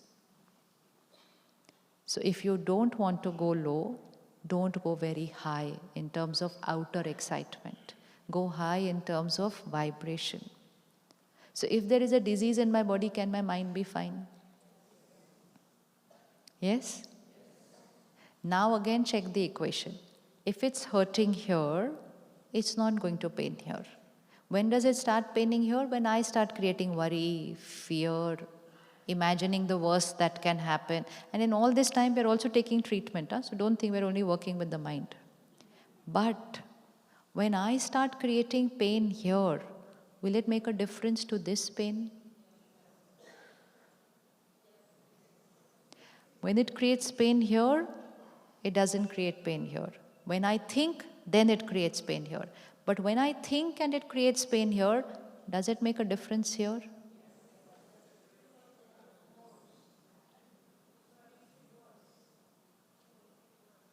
How many believe that if it pains here, it will make a difference here? Why? Because the law is thoughts create the world. The law is not world creates the thoughts. The law is mind over matter. The law is not matter over mind. Now if I know that my thoughts can change how this is going to hurt, then that means if I change my thoughts, then I can also start healing this. If my thoughts can increase the pain, then my thoughts can also behave like a painkiller. Yes? So now this is how we are going to learn to master the mind, and that's how we master our life. That when this is hurting, what should be my first thought? My normal first thought is, it's hurting. And the minute I create this thought, it's hurting, that vibration of hurting has started radiating there. Now I know the law that my thoughts create my world. So if my hand has started hurting, what should be my first thought? Blessing, first thought. Blessing, first thought. Blessing, first thought. हाँ जी, वो blessing की thought बताइए. Because blessing is not blessing. Blessing means it's a thought. So I have to be very clear. We are going to create a series of blessings so that we create an automatic system here. This happens, say this. This happens, say this. This happens, say this. Keep a set of 10 blessings ready. People do something, blessing. Body does something, blessing. Traffic not right, blessing. Spouse not right, blessing. Keep set. Then we'll gradually learn to be more creative with our vocabulary of blessings. For the time being, let's just create 8-10 thoughts ready. Somebody presses a button, this is my output. I'm going to change. It has to come in the auto mode. And when I do it for a few days, it goes in the auto mode. Like right now, getting irritated has got into auto mode. Feeling hurt has gone into auto mode. We don't consciously choose to create the hurt. We just create hurt. We don't say, I create hurt. We say, I got hurt. And the other person say, why did you get hurt? Is it because they hurt me? So vocabulary is in the auto mode. And because vocabulary is in the auto mode, emotion is also in the auto mode. Now, to change the emotion, I will have to first change my vocabulary. Because my vocabulary is the thought. Thought gets created first, then feelings get generated. I can't change my feeling. I will need to change my thought. So my hand is hurting. Let's say, for example, after 2 hours, you will stand up. 2 hours sitting stiff in one position, it's possible that you are about to get up and your feet feels numb or your hand feels numb. Practice will be, here is the numbness and first thought is a blessing. So what should we say? Simple. Hanji? This too shall pass.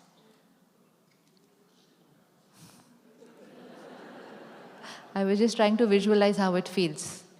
Which means I'm getting up, everything is hurting, and I'm saying it's hurting, but this shall pass. No, let's go a little higher than that. Hanji? It's hurting, but it will get healed. But then again, I'm radiating the energy. It's hurting. I want to send a blessing. Very good. I'm going to sit down 2 minutes and get up again. That is in the doing. That is in the doing. We all know what we have to do in the doing. But while you are sitting down and getting up again, something is going to happen here. What is that something going to be? Sitting down, getting up, calling the doctor, taking a medicine. This we know what to do. We do everything what to do. Now, while we are doing what we are doing, how are we going to be? Difference between the two worlds, right? The world of doing and the world of being. So yes, my feet has gone numb. So visualize. This has gone numb. And I'm about to get up and now I can make. So I'll do this. Okay, shake it. So this is all doing. But while I'm doing this, while I'm doing this, while I'm changing the blood circulation, it's all gone numb. While I'm doing this, this is also going to do something. So like I know what to do here, like I know what to do here, now I need to know what to do here so that this will heal faster. Now what I'm doing is, it's gone numb and I start rubbing and I keep saying, it's gone numb, it's gone numb, it's gone numb. I'm shaking it and I'm saying, it's gone numb, it's gone numb. It's going to take 2 minutes longer this way. Because my mind was trained to, what is happening is going to be your thought. And the law was that what you are thinking is going to happen. See the complication? The law is what I think will happen. And I have trained myself, what is happening? Think that. So my foot has gone numb. I'm creating a thought, it has gone numb. The law is that what I think will happen. So this is going to remain numb for a little few more seconds. Now it has gone numb. The law is what I think will happen. So now what should my thought be? While I'm doing this and this and this and this, what should my thought be? I am fine. I'm talking about my foot. Just check. We all know the answer. I'm not going to give the answer. Chalo, all of you do this. It's very easy. And we want to do this in every step while doing the perfect doing, creating the perfect being, which is going to change the quality of the doing. The law is my thoughts create my world. My world right now has gone numb. My thoughts create my world. So what should my thought be for my foot? Hanji? Very good. My foot is perfect. Now do this. Do this. Kare. Do it. Keep doing this. And along with this, keep in your mind saying, my foot is perfect. My foot is perfect. Earlier it was, my foot has gone numb. Can you see the difference between the two things? Nothing is changing here. What is changing? And now, while doing this, if along with this I keep creating a thought, my foot is perfect, my foot is perfect, foot is perfect, I'm going to save energy. I'm going to save energy and I will heal this faster. But if while doing this I'm saying it's gone numb, it's gone numb, it's gone numb, I'm depleting energy because I'm creating a lower energy thought, not well, not well, not well. And this is going to take longer because my energy creates my world. The doing is different and the being is different. We thought what is in the doing only has to be in the being. No. The being has to think the doing is going to be what it is now. The being is going to create a thought what I want it to be. Now, instead of your foot, now bring your child there. Foot had gone numb, child is feeling low. Chalo, haath idhar karo, your child is here. Sitting with them, talking to them, discussing their problem. We have to discuss their problem. We have to see what's gone wrong. That is all in the doing. That is all in the doing. Even at times you have to be strict in the doing. But while doing all this, my thoughts create my world. My thoughts create my world. So what should be my thought while I'm doing this? Foot is perfect. Foot is perfect. Keep moving it and saying foot is perfect. Keep taking the medicine and saying foot is perfect. Don't say my foot is paining. Then that medicine will also get the vibration of pain. Take the medicine and say my foot is perfect. Using the power of the mind to heal your problem. Now, child is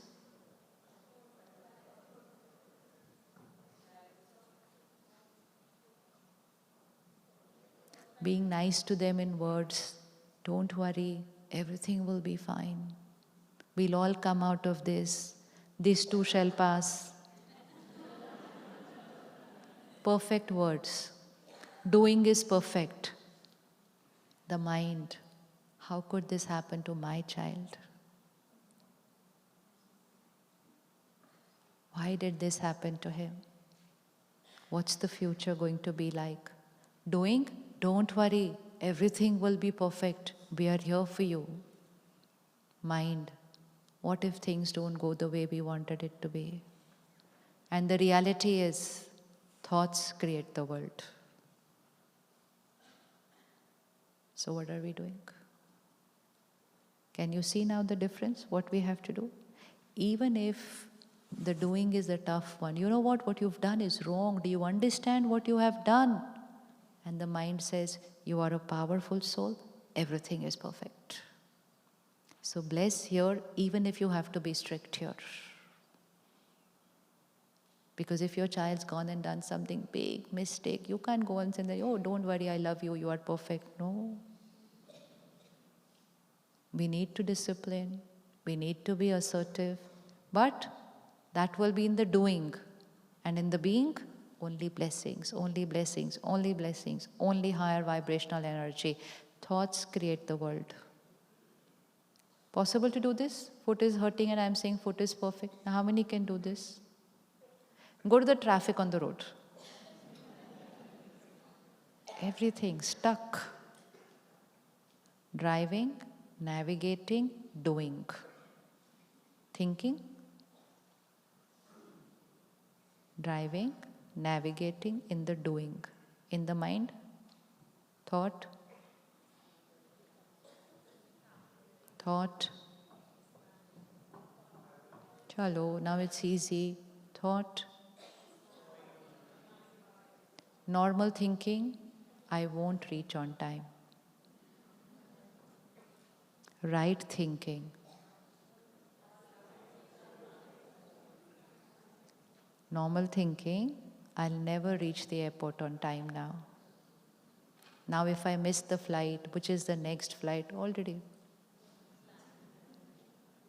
And we say, it's normal, we have to plan everything. But we still have time to reach, we will reach. Driving while you are navigating, what is the perfect thought? Remembering, thoughts create the world. World should not create the thoughts. Thoughts create the world. Don't think what you see. Think what you want to see. So now, traffic jam. Create the perfect thought. I will reach. Anyone wants to reach before time? I'll reach in time. What's the harm in reaching 10 minutes before time? I will cancel my flight. I will catch my flight. Okay. Even if you feel there's absolutely no chance you can reach on time, then say, just for my sake, the flight will get delayed today by 10 minutes and I will. And it will get delayed and you will reach there. We have not yet used. Now logical mind will say, I will create a thought and the flight will get delayed there. How is this possible? This is not possible. This is possible only after you start experimenting with it. Create a thought, the weather will change tomorrow. No one's ever experimented the weather changing because you created very positive affirmations for that. Who's experimented with that? Yeah, that's so.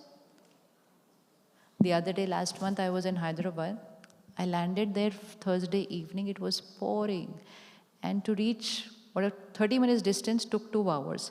Next weekend, the following day, Friday, Saturday, Sunday, 3 programs in a day, 9 programs, 2,000 people to come to the retreat center, and it's pouring. Weather forecast, next 3 days, thunderstorm.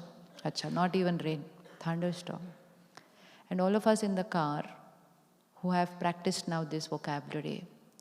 So I had come from Delhi, so I just asked them, I said, how's the weather been last week? So the brother driving the car, he said, don't even ask. We should not be talking about it. And then the sister sitting next to me, she said, but you know, next 3 days is going to be perfect weather. I said, of course, what's there to discuss in that? There's programs lined up next 3 days. There can be nothing but perfect weather. Another third person said, nahin ji, next 3 days is...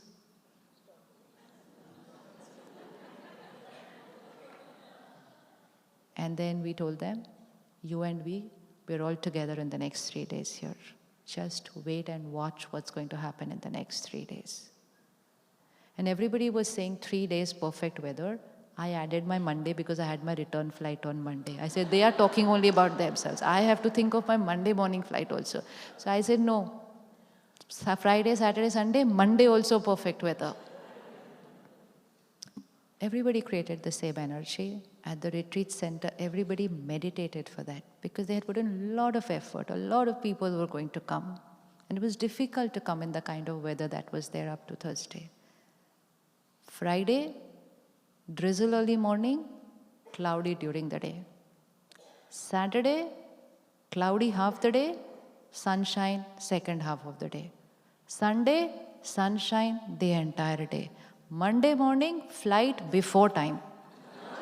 Honestly, before time. No lying. It's all on the records. Before time. And everybody else will say, oh, coincidence.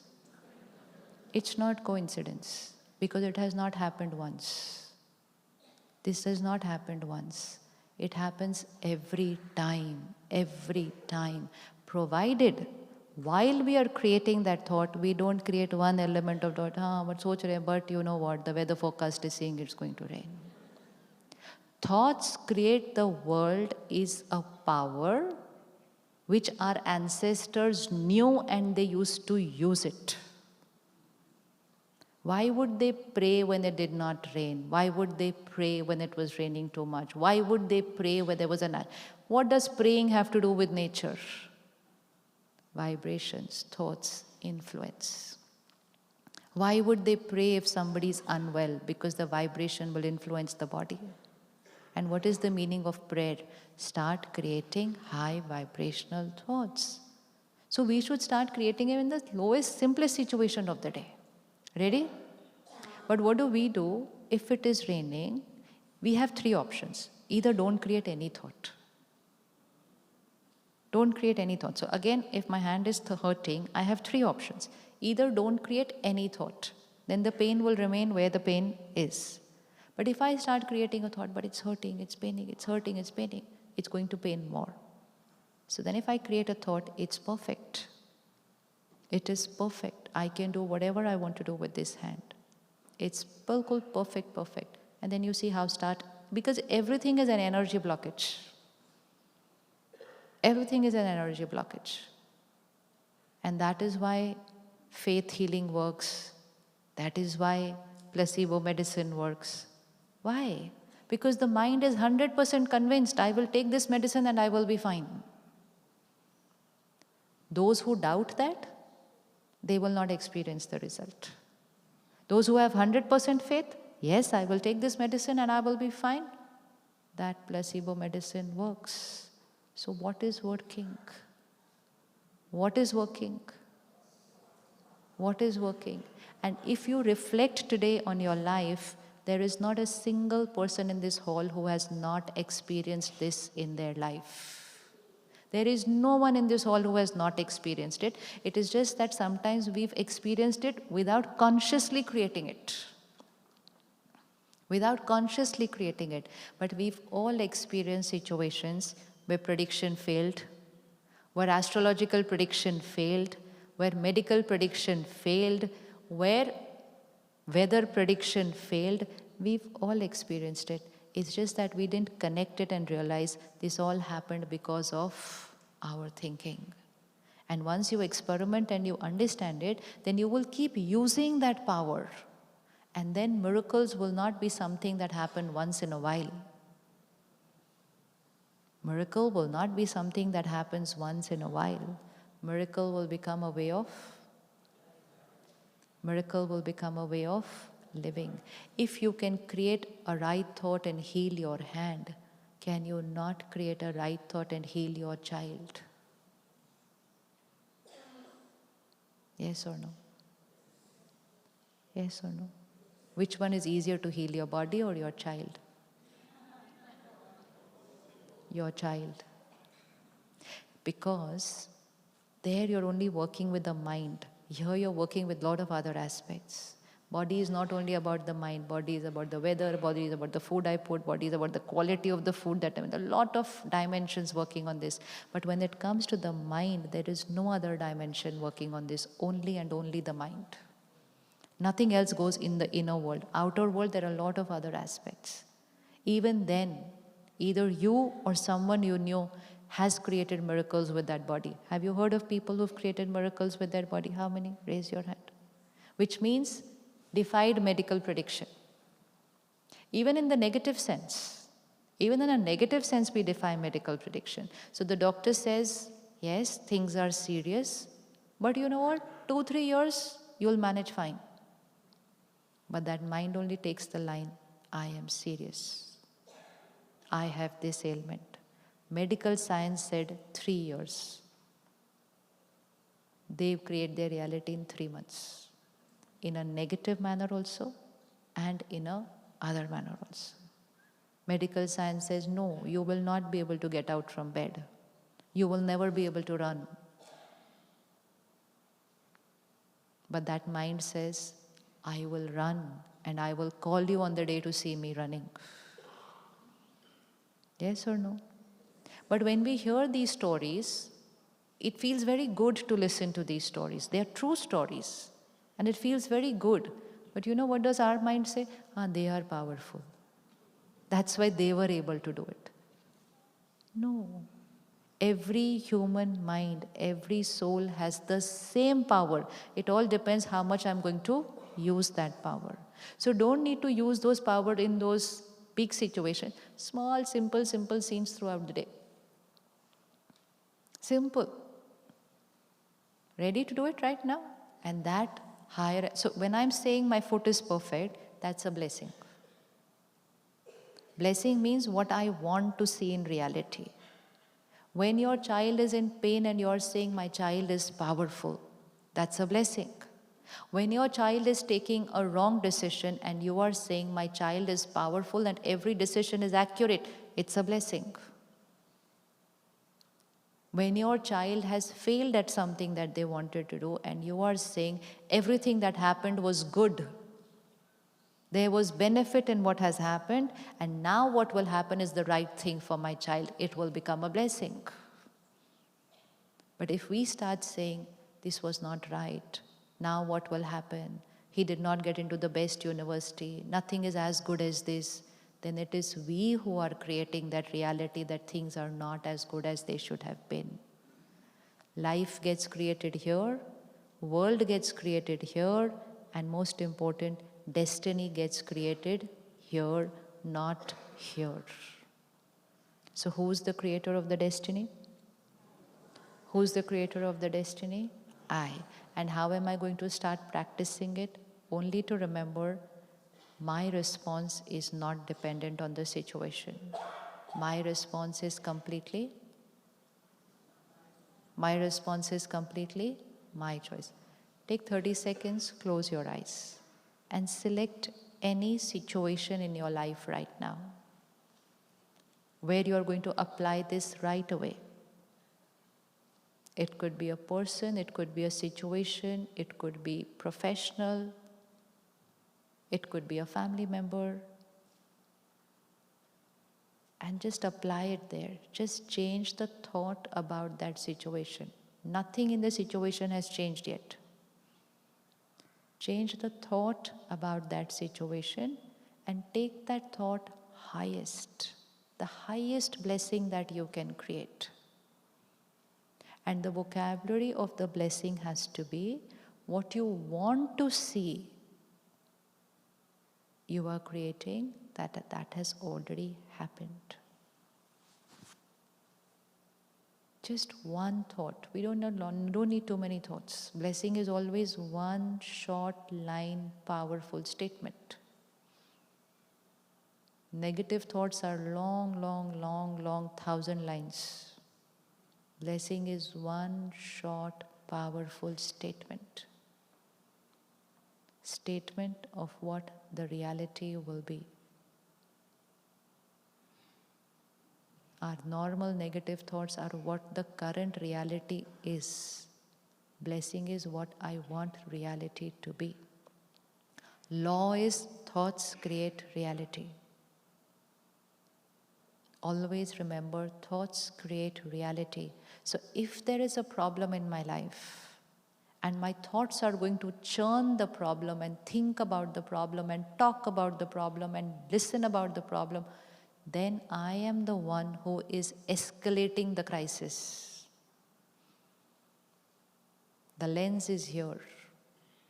I can either magnify my problem or I can finish my problem. The power is here because the law is thoughts create the world. Okay, how many of you were able to find your blessing? Find your blessing. Very short, powerful statement. There should not be any should happen, will happen, hope happens. No. Short, powerful statement. It has happened. Which means what you want to see has already happened. How many have been able to create that blessing? Great. Upar? Great. Anyone who's not able to create, share your problem, we will all create your blessing for you. No, it's good practice for all of us. Anyone feels they were not able to create their blessing? Hanji? Hanji. Share your problem in one line, but.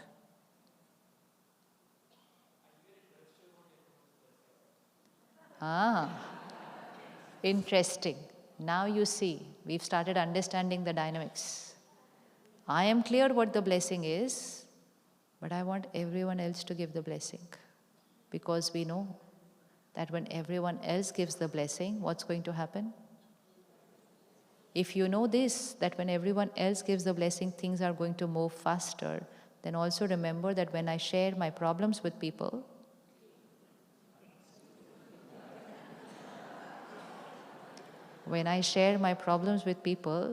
And you know what? My child is going through this. Very good. Plant the thought on their mind also now. You know what? I'm not feeling well today. Plant the thought on 5 more minds. They are family.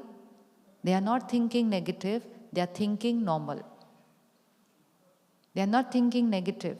They are thinking normal. So if you come and tell me, you know what, I'm not well, so my normal thinking is, oh, she's not well. And then I will go to her and tell her, you know what, she's not well. And then she will go and tell her, you know what, she's not well. And everybody will say, she's not well, she's not well, she's not well. And what will happen? So basically, when you're not feeling well, what are you supposed to tell the world? The day you're not feeling well, what are you supposed to tell the world? Even if you're coming out of a hospital and you meet a friend there, and the friend says, what happened? You're coming out, nothing, I'm perfect, chalo, ghar chalo. Finish it off. Don't plant those thoughts on other people's minds, what you don't want in your reality. Don't just share it as casual conversation. It is not casual conversation. Don't believe that if I share my problem with the other person, I will feel better. You cannot feel better by spreading negative information about yourself, because their minds will now create that same thought which you have given them, and very soon, earlier there was one mind creating that thought, and now there are 5 minds creating that thought. And nowadays people go and post their problem on social media. When I read that problem, I say, like, bless their soul, what have they gone and done? You're telling the world there is this problem in my life. Hanji?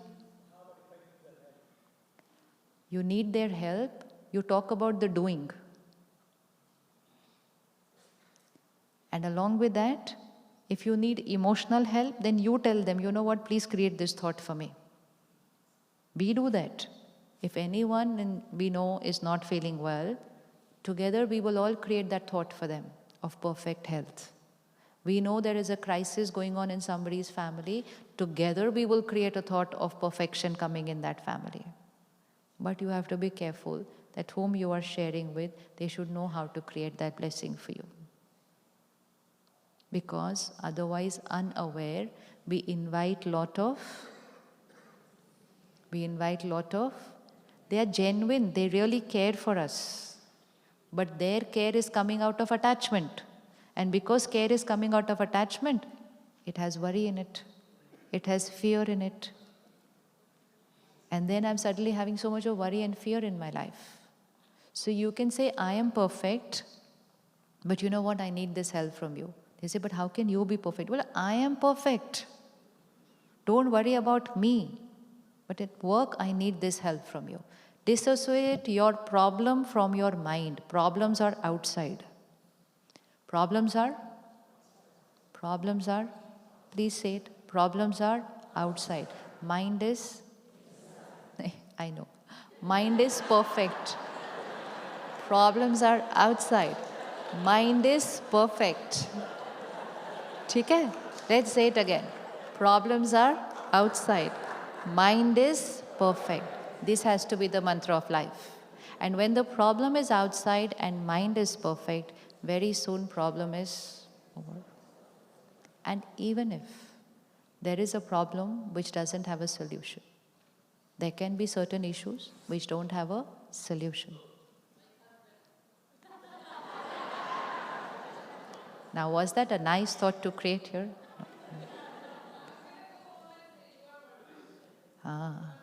You don't have to say it. Please take care. Don't go and say this to people. Blessings don't have to be spoken. Suppose your husband is shouting at you and you're saying, you're perfect, you're perfect, you're perfect. Then they will shout more. No, exactly. So don't say it. Where do I have to say it? I have to say it here. Say it here. Say it here. And watch how things change there. Don't believe any of this till you do it. But when you do it, then you will never stop doing it. Because then you will realize that things were so easy, it was we who complicated the matter. It is we who've complicated things.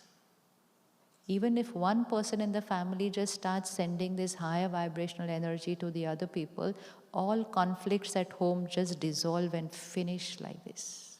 It just disappears. Because the conflict is not outside, the conflict is in the way we are thinking about each other.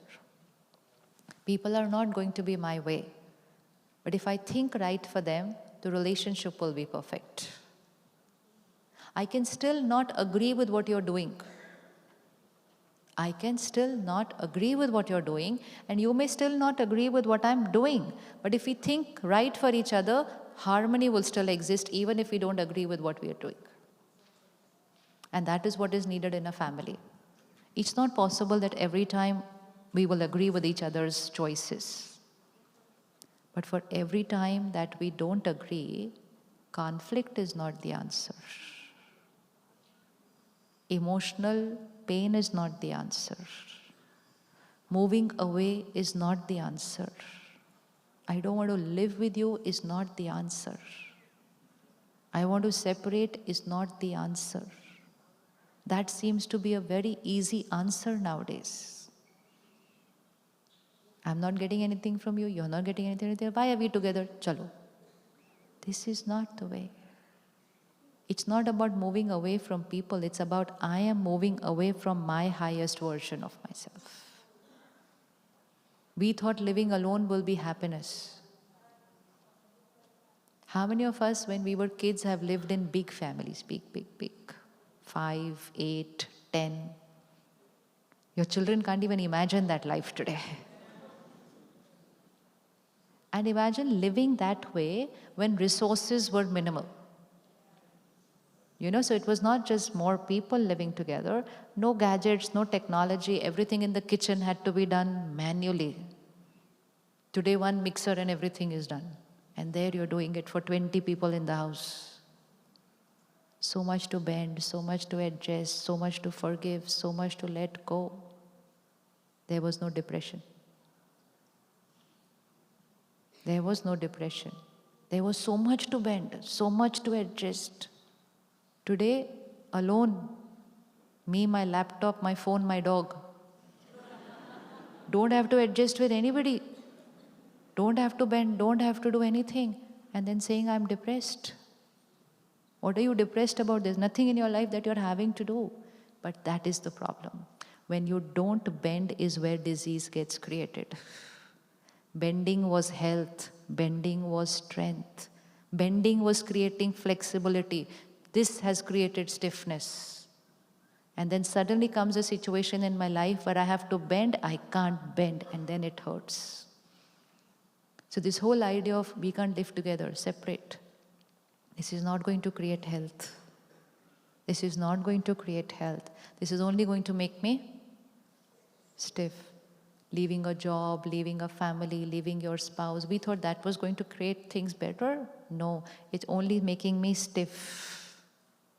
Unless there is domestic violence, unless there is abuse, there is absolutely no reason to move away.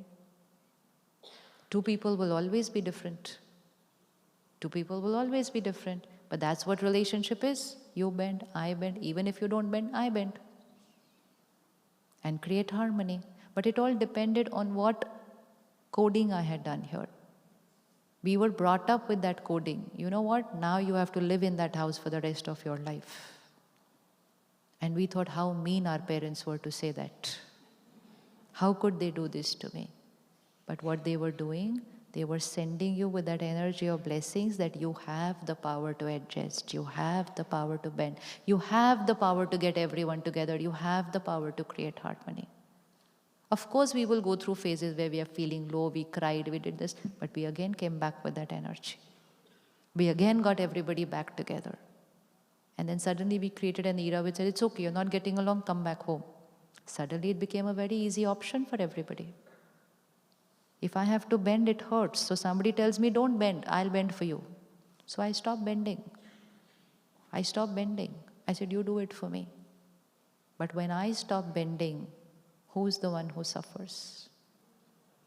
Who's the one who suffers? I. So were we really doing the right thing for our children? By saying, you don't bend, we'll take care of you. You don't need to adjust, we are there for you. Was this really a healthy option? No. So bend. Bend. Not get exploited, only bend. Bend to adjust, bend to adapt, bend to let go, bend to tolerate, bend to forgive. It builds up emotional health. So when your husband shouts at you, what are you going to do? In my mind, not in the brain, in my mind. Brain doesn't do anything. Brain only executes what your instruction your mind gives. So what are you going to do in your mind? Still going to bless him. She's still visualizing, how am I actually going to do this today?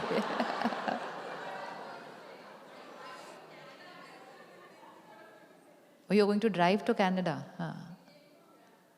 So you have a nice long drive to create your blessings.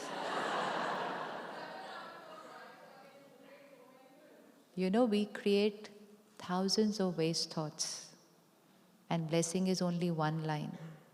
Which one is easier? We hold on to things for years, and letting go is only one thought.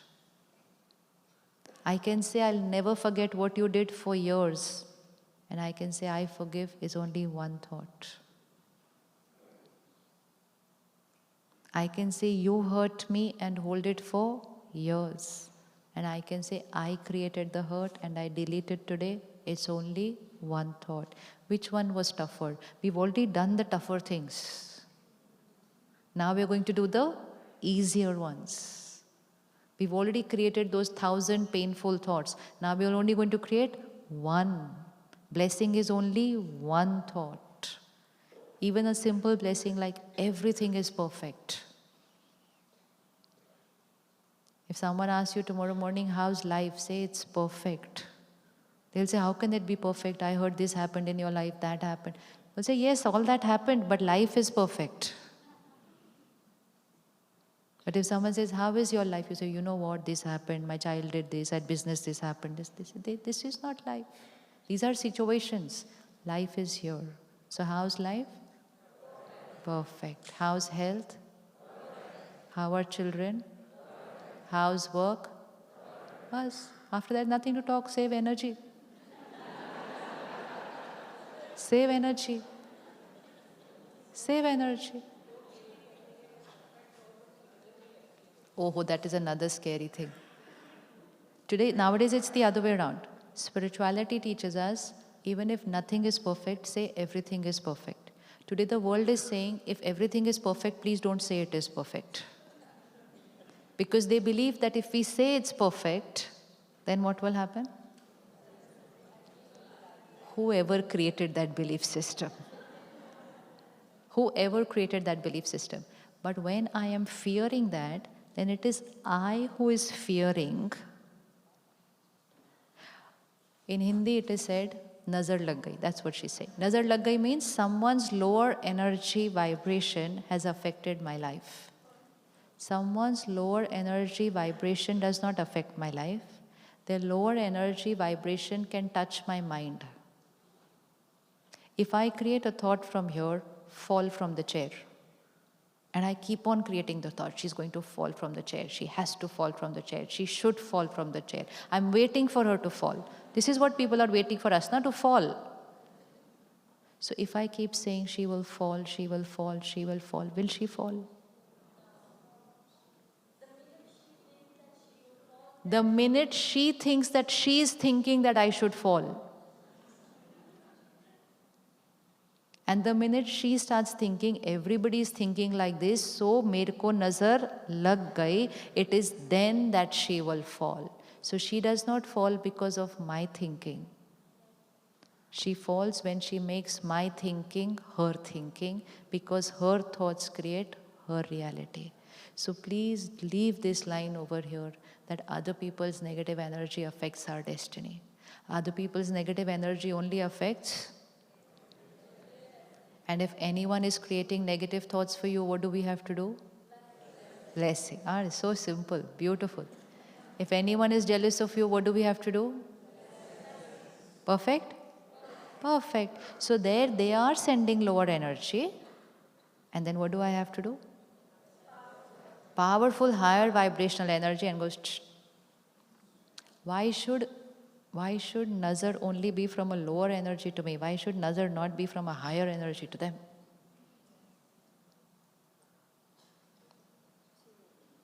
हाँ जी, अच्छी नज़र को ही तो दुआ कहते हैं, उसी को तो blessing कहते हैं. So when someone is creating a lower thought for me, it will not affect me if I am creating a higher energy thought. But it will affect me. So again, if they are at 20 and they are creating a 20 energy vibration for me, it will affect me if I am also close to that. But if I am here, then this will not affect me, but energy flows from higher to lower, then I will change their way of thinking. So leave this line. This is a very, very disrespectful line. You're disrespecting yourself by saying other people's energy is spoiling my life. Where's my power? Where's my energy? Somebody will create a thought for me and my life will get affected. Someone created a thought for me and I fell ill. Someone created a thought for me, my business collapsed. Itna easy hai. Nahi. So let's not say that what we don't want should happen. So even if someone is jealous, insecure, whatever, even if they're thinking of doing wrong for you, you keep raising your energy. Their thoughts will create their world. So send blessings for them so that they don't harm themselves with what they're doing. People will harm themselves even while they're thinking ill about you. They are harming themselves. Because their karma, their consequence. My karma, my consequence. My karma converted into a blessing will change their thinking, will change their destiny. So where's the power? So even if someone comes and says, but they were thinking like this about you, they were saying this about you, say, never mind. They are beautiful souls. They are beautiful souls. I love them, I respect them, I accept them. Cut. Now their negative energy cannot come to you. Not doing a favor to them. We are not doing a favor to them. We are doing all this for our protection. But our protection becomes their healing automatically. But if someone comes and says, you know what, she was saying this about you. And I say, oh, she was saying this about me. And then both of us talk for the next 5 minutes about what she was saying about me. Then now it is not her thought. Now it has become my thought. And now my thought will affect my destiny. So only one little game we have to play throughout the day. Problems are outside, people are outside, their thoughts are outside, their words are outside. Remote control of my mind is only and only in my hand. Simple? Simple? What should your line be when I say it's simple? It's very easy. Always start using high vibrational words. Is it easy? Very easy. Don't say, I will try. Finished. It's over here. Don't say it's difficult, but I will try and do it. No, over here. Always give a blessing, higher vibrational word. And when we start doing this, nothing in my life can be in my control, but this will always be in my control. Even in the toughest situation of life. And the toughest situation of life is when someone leaves the costume. A situation where we believe that how can we be fine? How can I think right when someone has moved forward on their journey? Should we think right when someone has moved forward on their journey? Should we? Should we? Should we not? Obviously, we cannot create this thought, they are back with us. So that is one of those situations which cannot be changed. Situation cannot be changed. But thinking still has to be the highest vibrational thinking. To remember that the other soul has moved forward on the journey. And what should we send to those souls who have moved forward on the journey? Blessings. And blessing doesn't mean just one blessing, rest in peace. Blessing means my every thought is a blessing. Blessing means I create a thought that don't think about me. Move forward on a beautiful journey. I don't say, come back. I don't say, how will I live without you? I say, don't worry about me. We're all fine. I don't say, how could you leave us and go away? Say, I understand. You had to go on your new journey. I don't say, how did you leave so early? I will say, thank you for all the time that you were with us.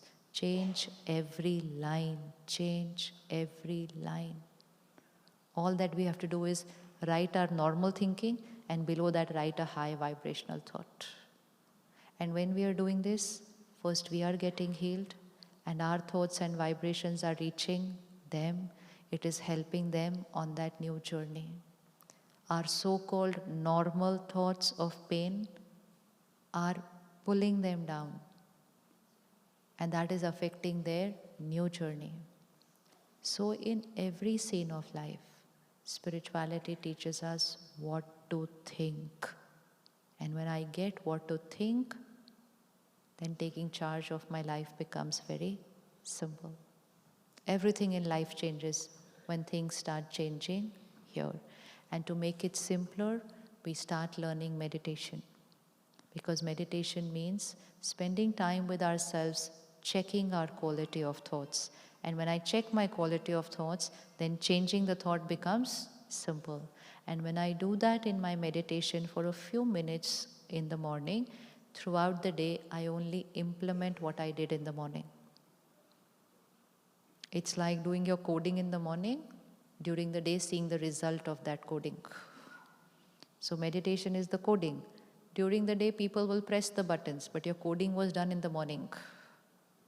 And you will see the result of that coding every day, every single day. But in the morning, you have to consciously do the coding. And then creating high vibrational thoughts, we don't have to think then. Initially, we have to think. Initially, I might create a wrong thought, then I change and I create a right thought. After some time, that right thought will become the normal way of thinking. Then blessing will not be a blessing. Blessing will be a normal way of thinking. She does something wrong and I say she's a powerful soul. Now I don't consciously will create that. It will become a normal way of thinking. But it will need a little few days of practice. Practice. And meditation is that practice. And when we start meditation, we raise our vibration. We are not the only one who benefits. Then everyone who's attached to you, they will go higher. Everyone in your energy field will go higher. The energy of your home will go higher. The energy of your workspace will go higher. People around you will start feeling better. Only because you are a radiator of peace and power. You have just taken your aura very high. Everybody else around you is going to benefit just by we investing 15-20 minutes. Is it not worth it? Yes or no? Yes, out in the world who says, oh, I don't have time. This is a big myth, I don't have time. It's not I don't have time, I don't have energy, that's why I'm taking longer to do everything I have to do. We are not short of time, we are short of energy. So everything takes longer. How many of you have not come to the center and learned meditation? How many would like to learn that meditation? So today is Thursday. This weekend, Saturday, Sunday, 10 a.m. to 11:30 a.m.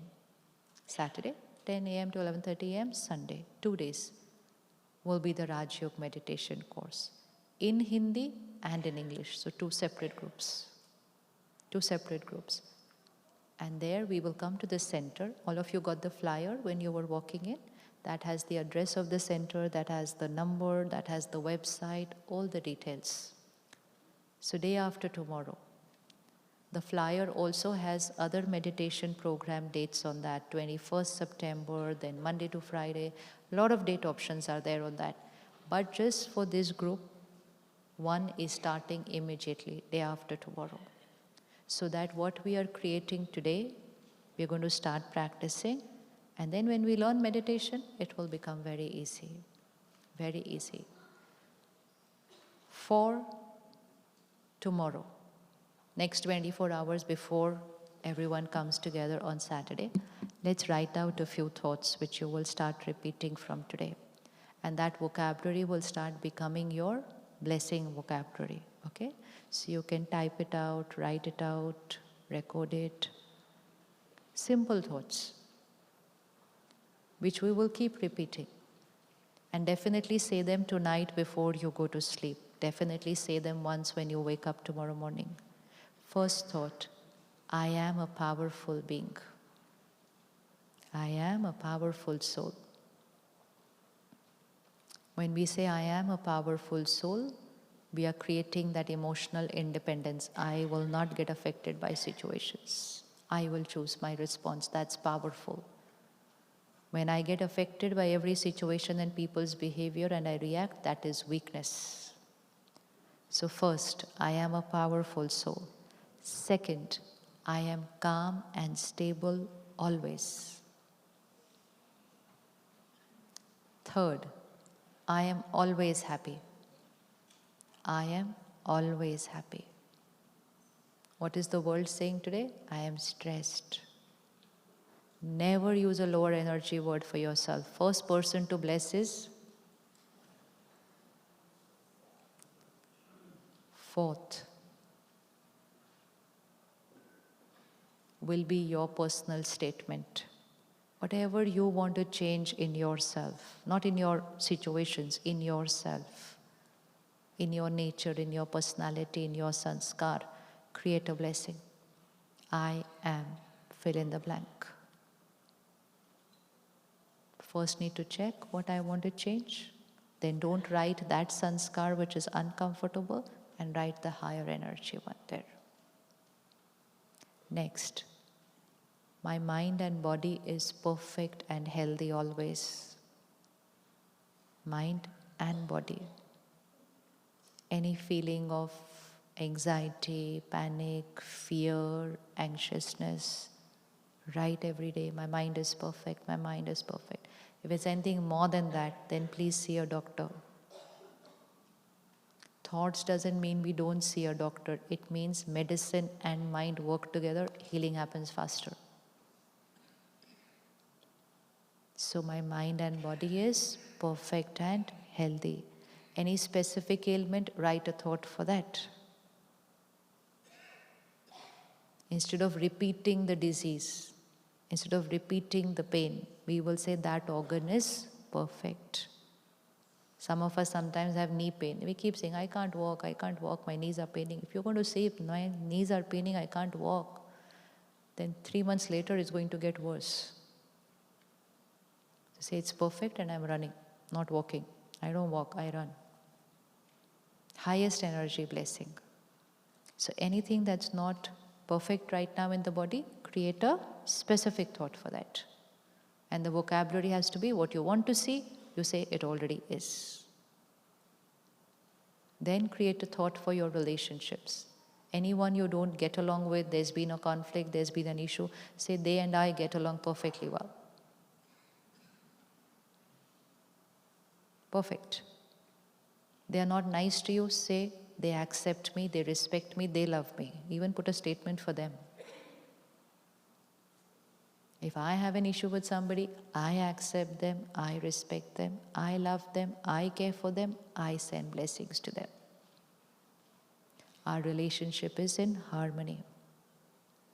We keep saying, we're not getting along, we're not getting along, we're not getting along. Tathastu.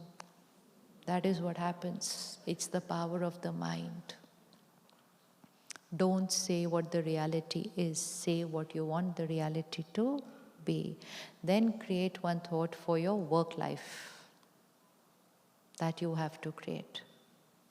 Whatever you want to see in your life, 3 months from today, 1 year from now, create it.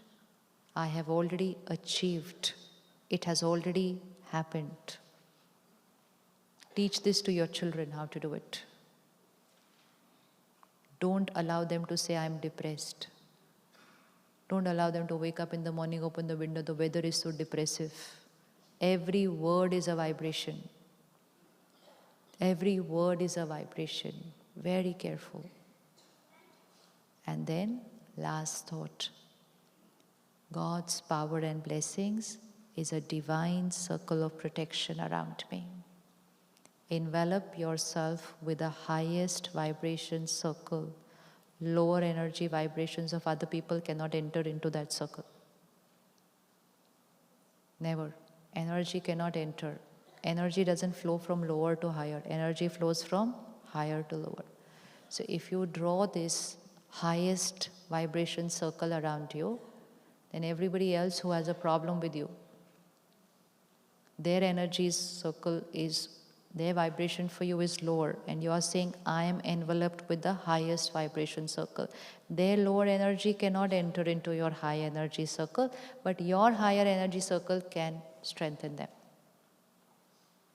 So it's very, very important to create that. We are going into public places, we are sitting in a hall of 1,000 people, we are in a train, we are on the road, we are in an office, we are surrounded by people's vibrations.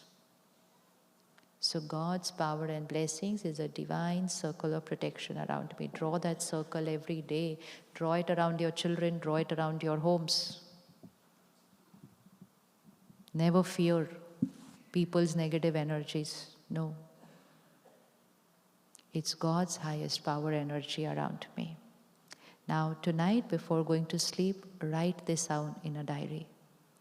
And the best thing to do every night before going to sleep is write it out again. Writing becomes easiest coding. Tomorrow morning, wake up speaking out, not just thinking, speaking out. Wake up, good morning, I am a powerful soul. Don't say, oi, I'm late. It's the first thought of the day. First thought. Today you have a meeting lined up.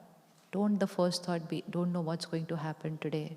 Create a thought, today's meeting will be a perfect, beautiful experience. They will understand me, I will understand them, and together we will create magic. This is vocabulary. Don't say, no, but I know there's going to be a problem. Even if you know there's going to be a problem, create a blessing and the problem will disappear. So just train your mind tomorrow. Everything keeps speaking like that. So these two timings are very important. Before going to sleep and first thing in the morning. And because our food and water has so much vibration of everyone and everything around us, it's good to say our blessings with the food. Energize your food with high vibration thoughts. I'm powerful, I'm happy, I'm healthy, everything is perfect. Every single time that you're eating and drinking. Because that influences the mind. 30 seconds in the morning, 30 seconds in the night, 5 seconds while eating. Total is less than 1 minute. And thinking will start changing. Can it get easier than that? Can anything get easier than that? That's how easy it is. So life is simple. Life is beautiful if the mind is creating high vibrational thoughts. So Saturday, 10 a.m., complete the line. Saturday, 10 a.m., fill in the blanks, ... What are we going to write there? Saturday, 10 a.m., fill in the blanks. What am I going to write there? I'll think about it. I don't have time. I want to go, but no, change, cut, blessing. Nothing is more important than this for me and my family. I am the powerhouse of my family. When one person in the house changes vocabulary, everybody's vocabulary starts changing. When one person changes energy, everyone's energy starts changing. So when we invest time, one person invests, but everybody benefits. How much more easier can that get? Come, let's sit back, relax the body again, bring yourself center of the forehead. See yourself there, the powerful soul.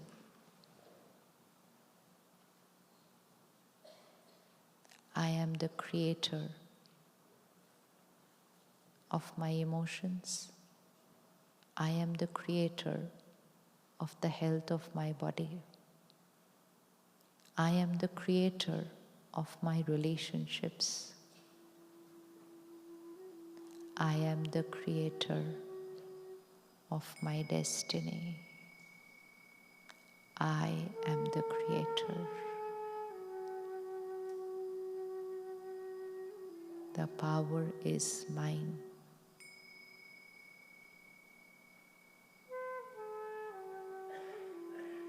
I, the powerful being. Blessings is my vocabulary. Forgiveness is my nature. Letting go comes natural to me.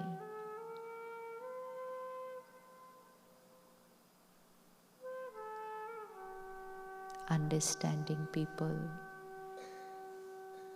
healing them is my personality.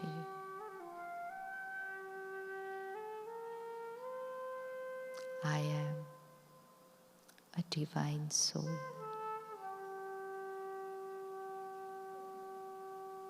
My every thought is the highest vibrational blessing.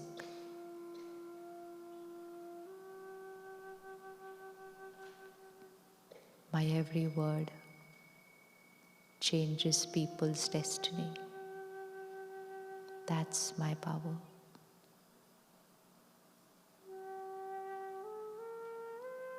My thoughts change my destiny. That's my power. Everything is in my control. Everything is in my hands.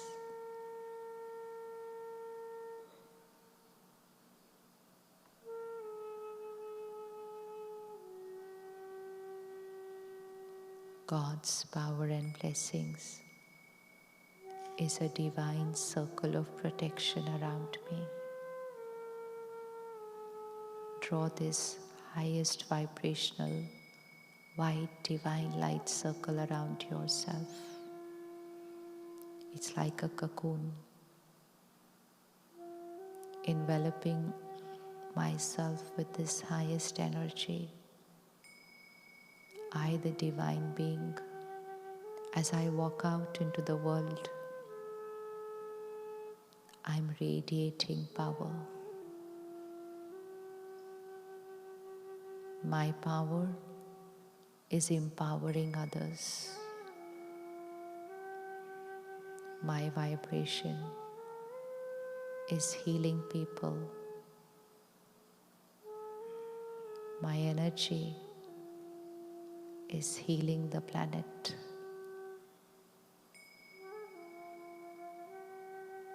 My every thought raises the vibration of the planet.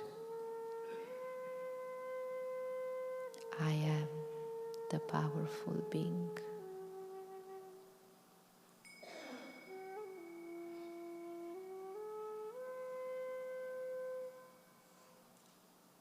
Meditation, emotional health is now my priority.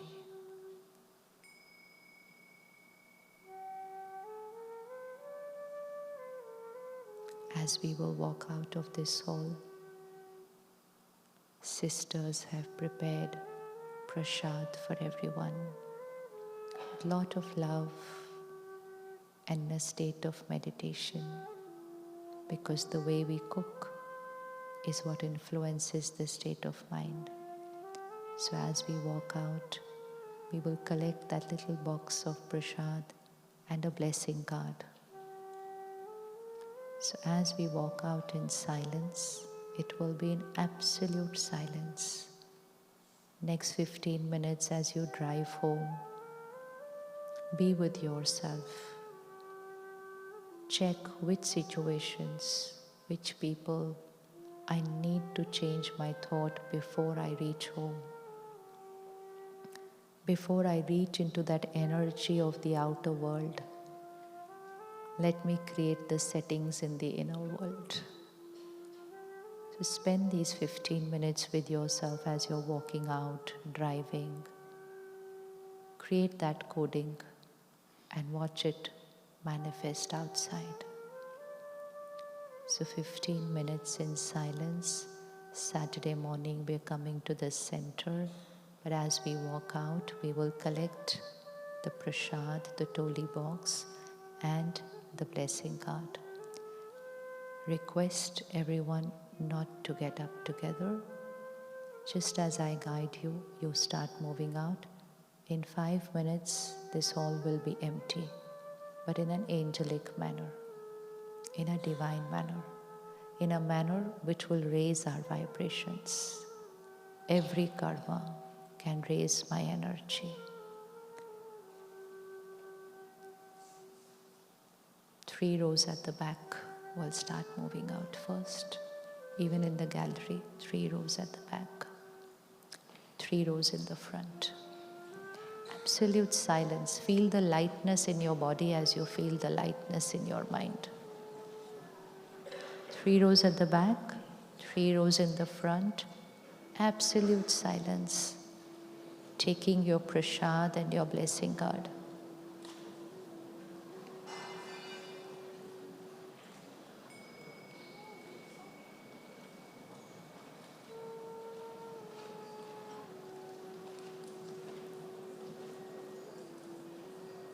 Next 3 rows in the front.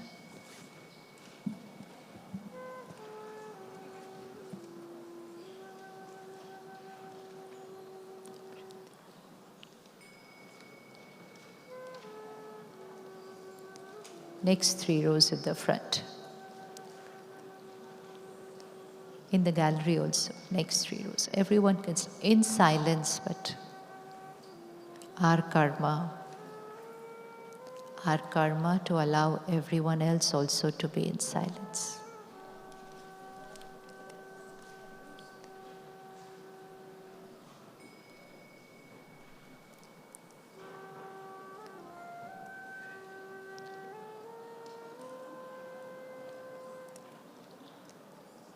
Everyone can get up.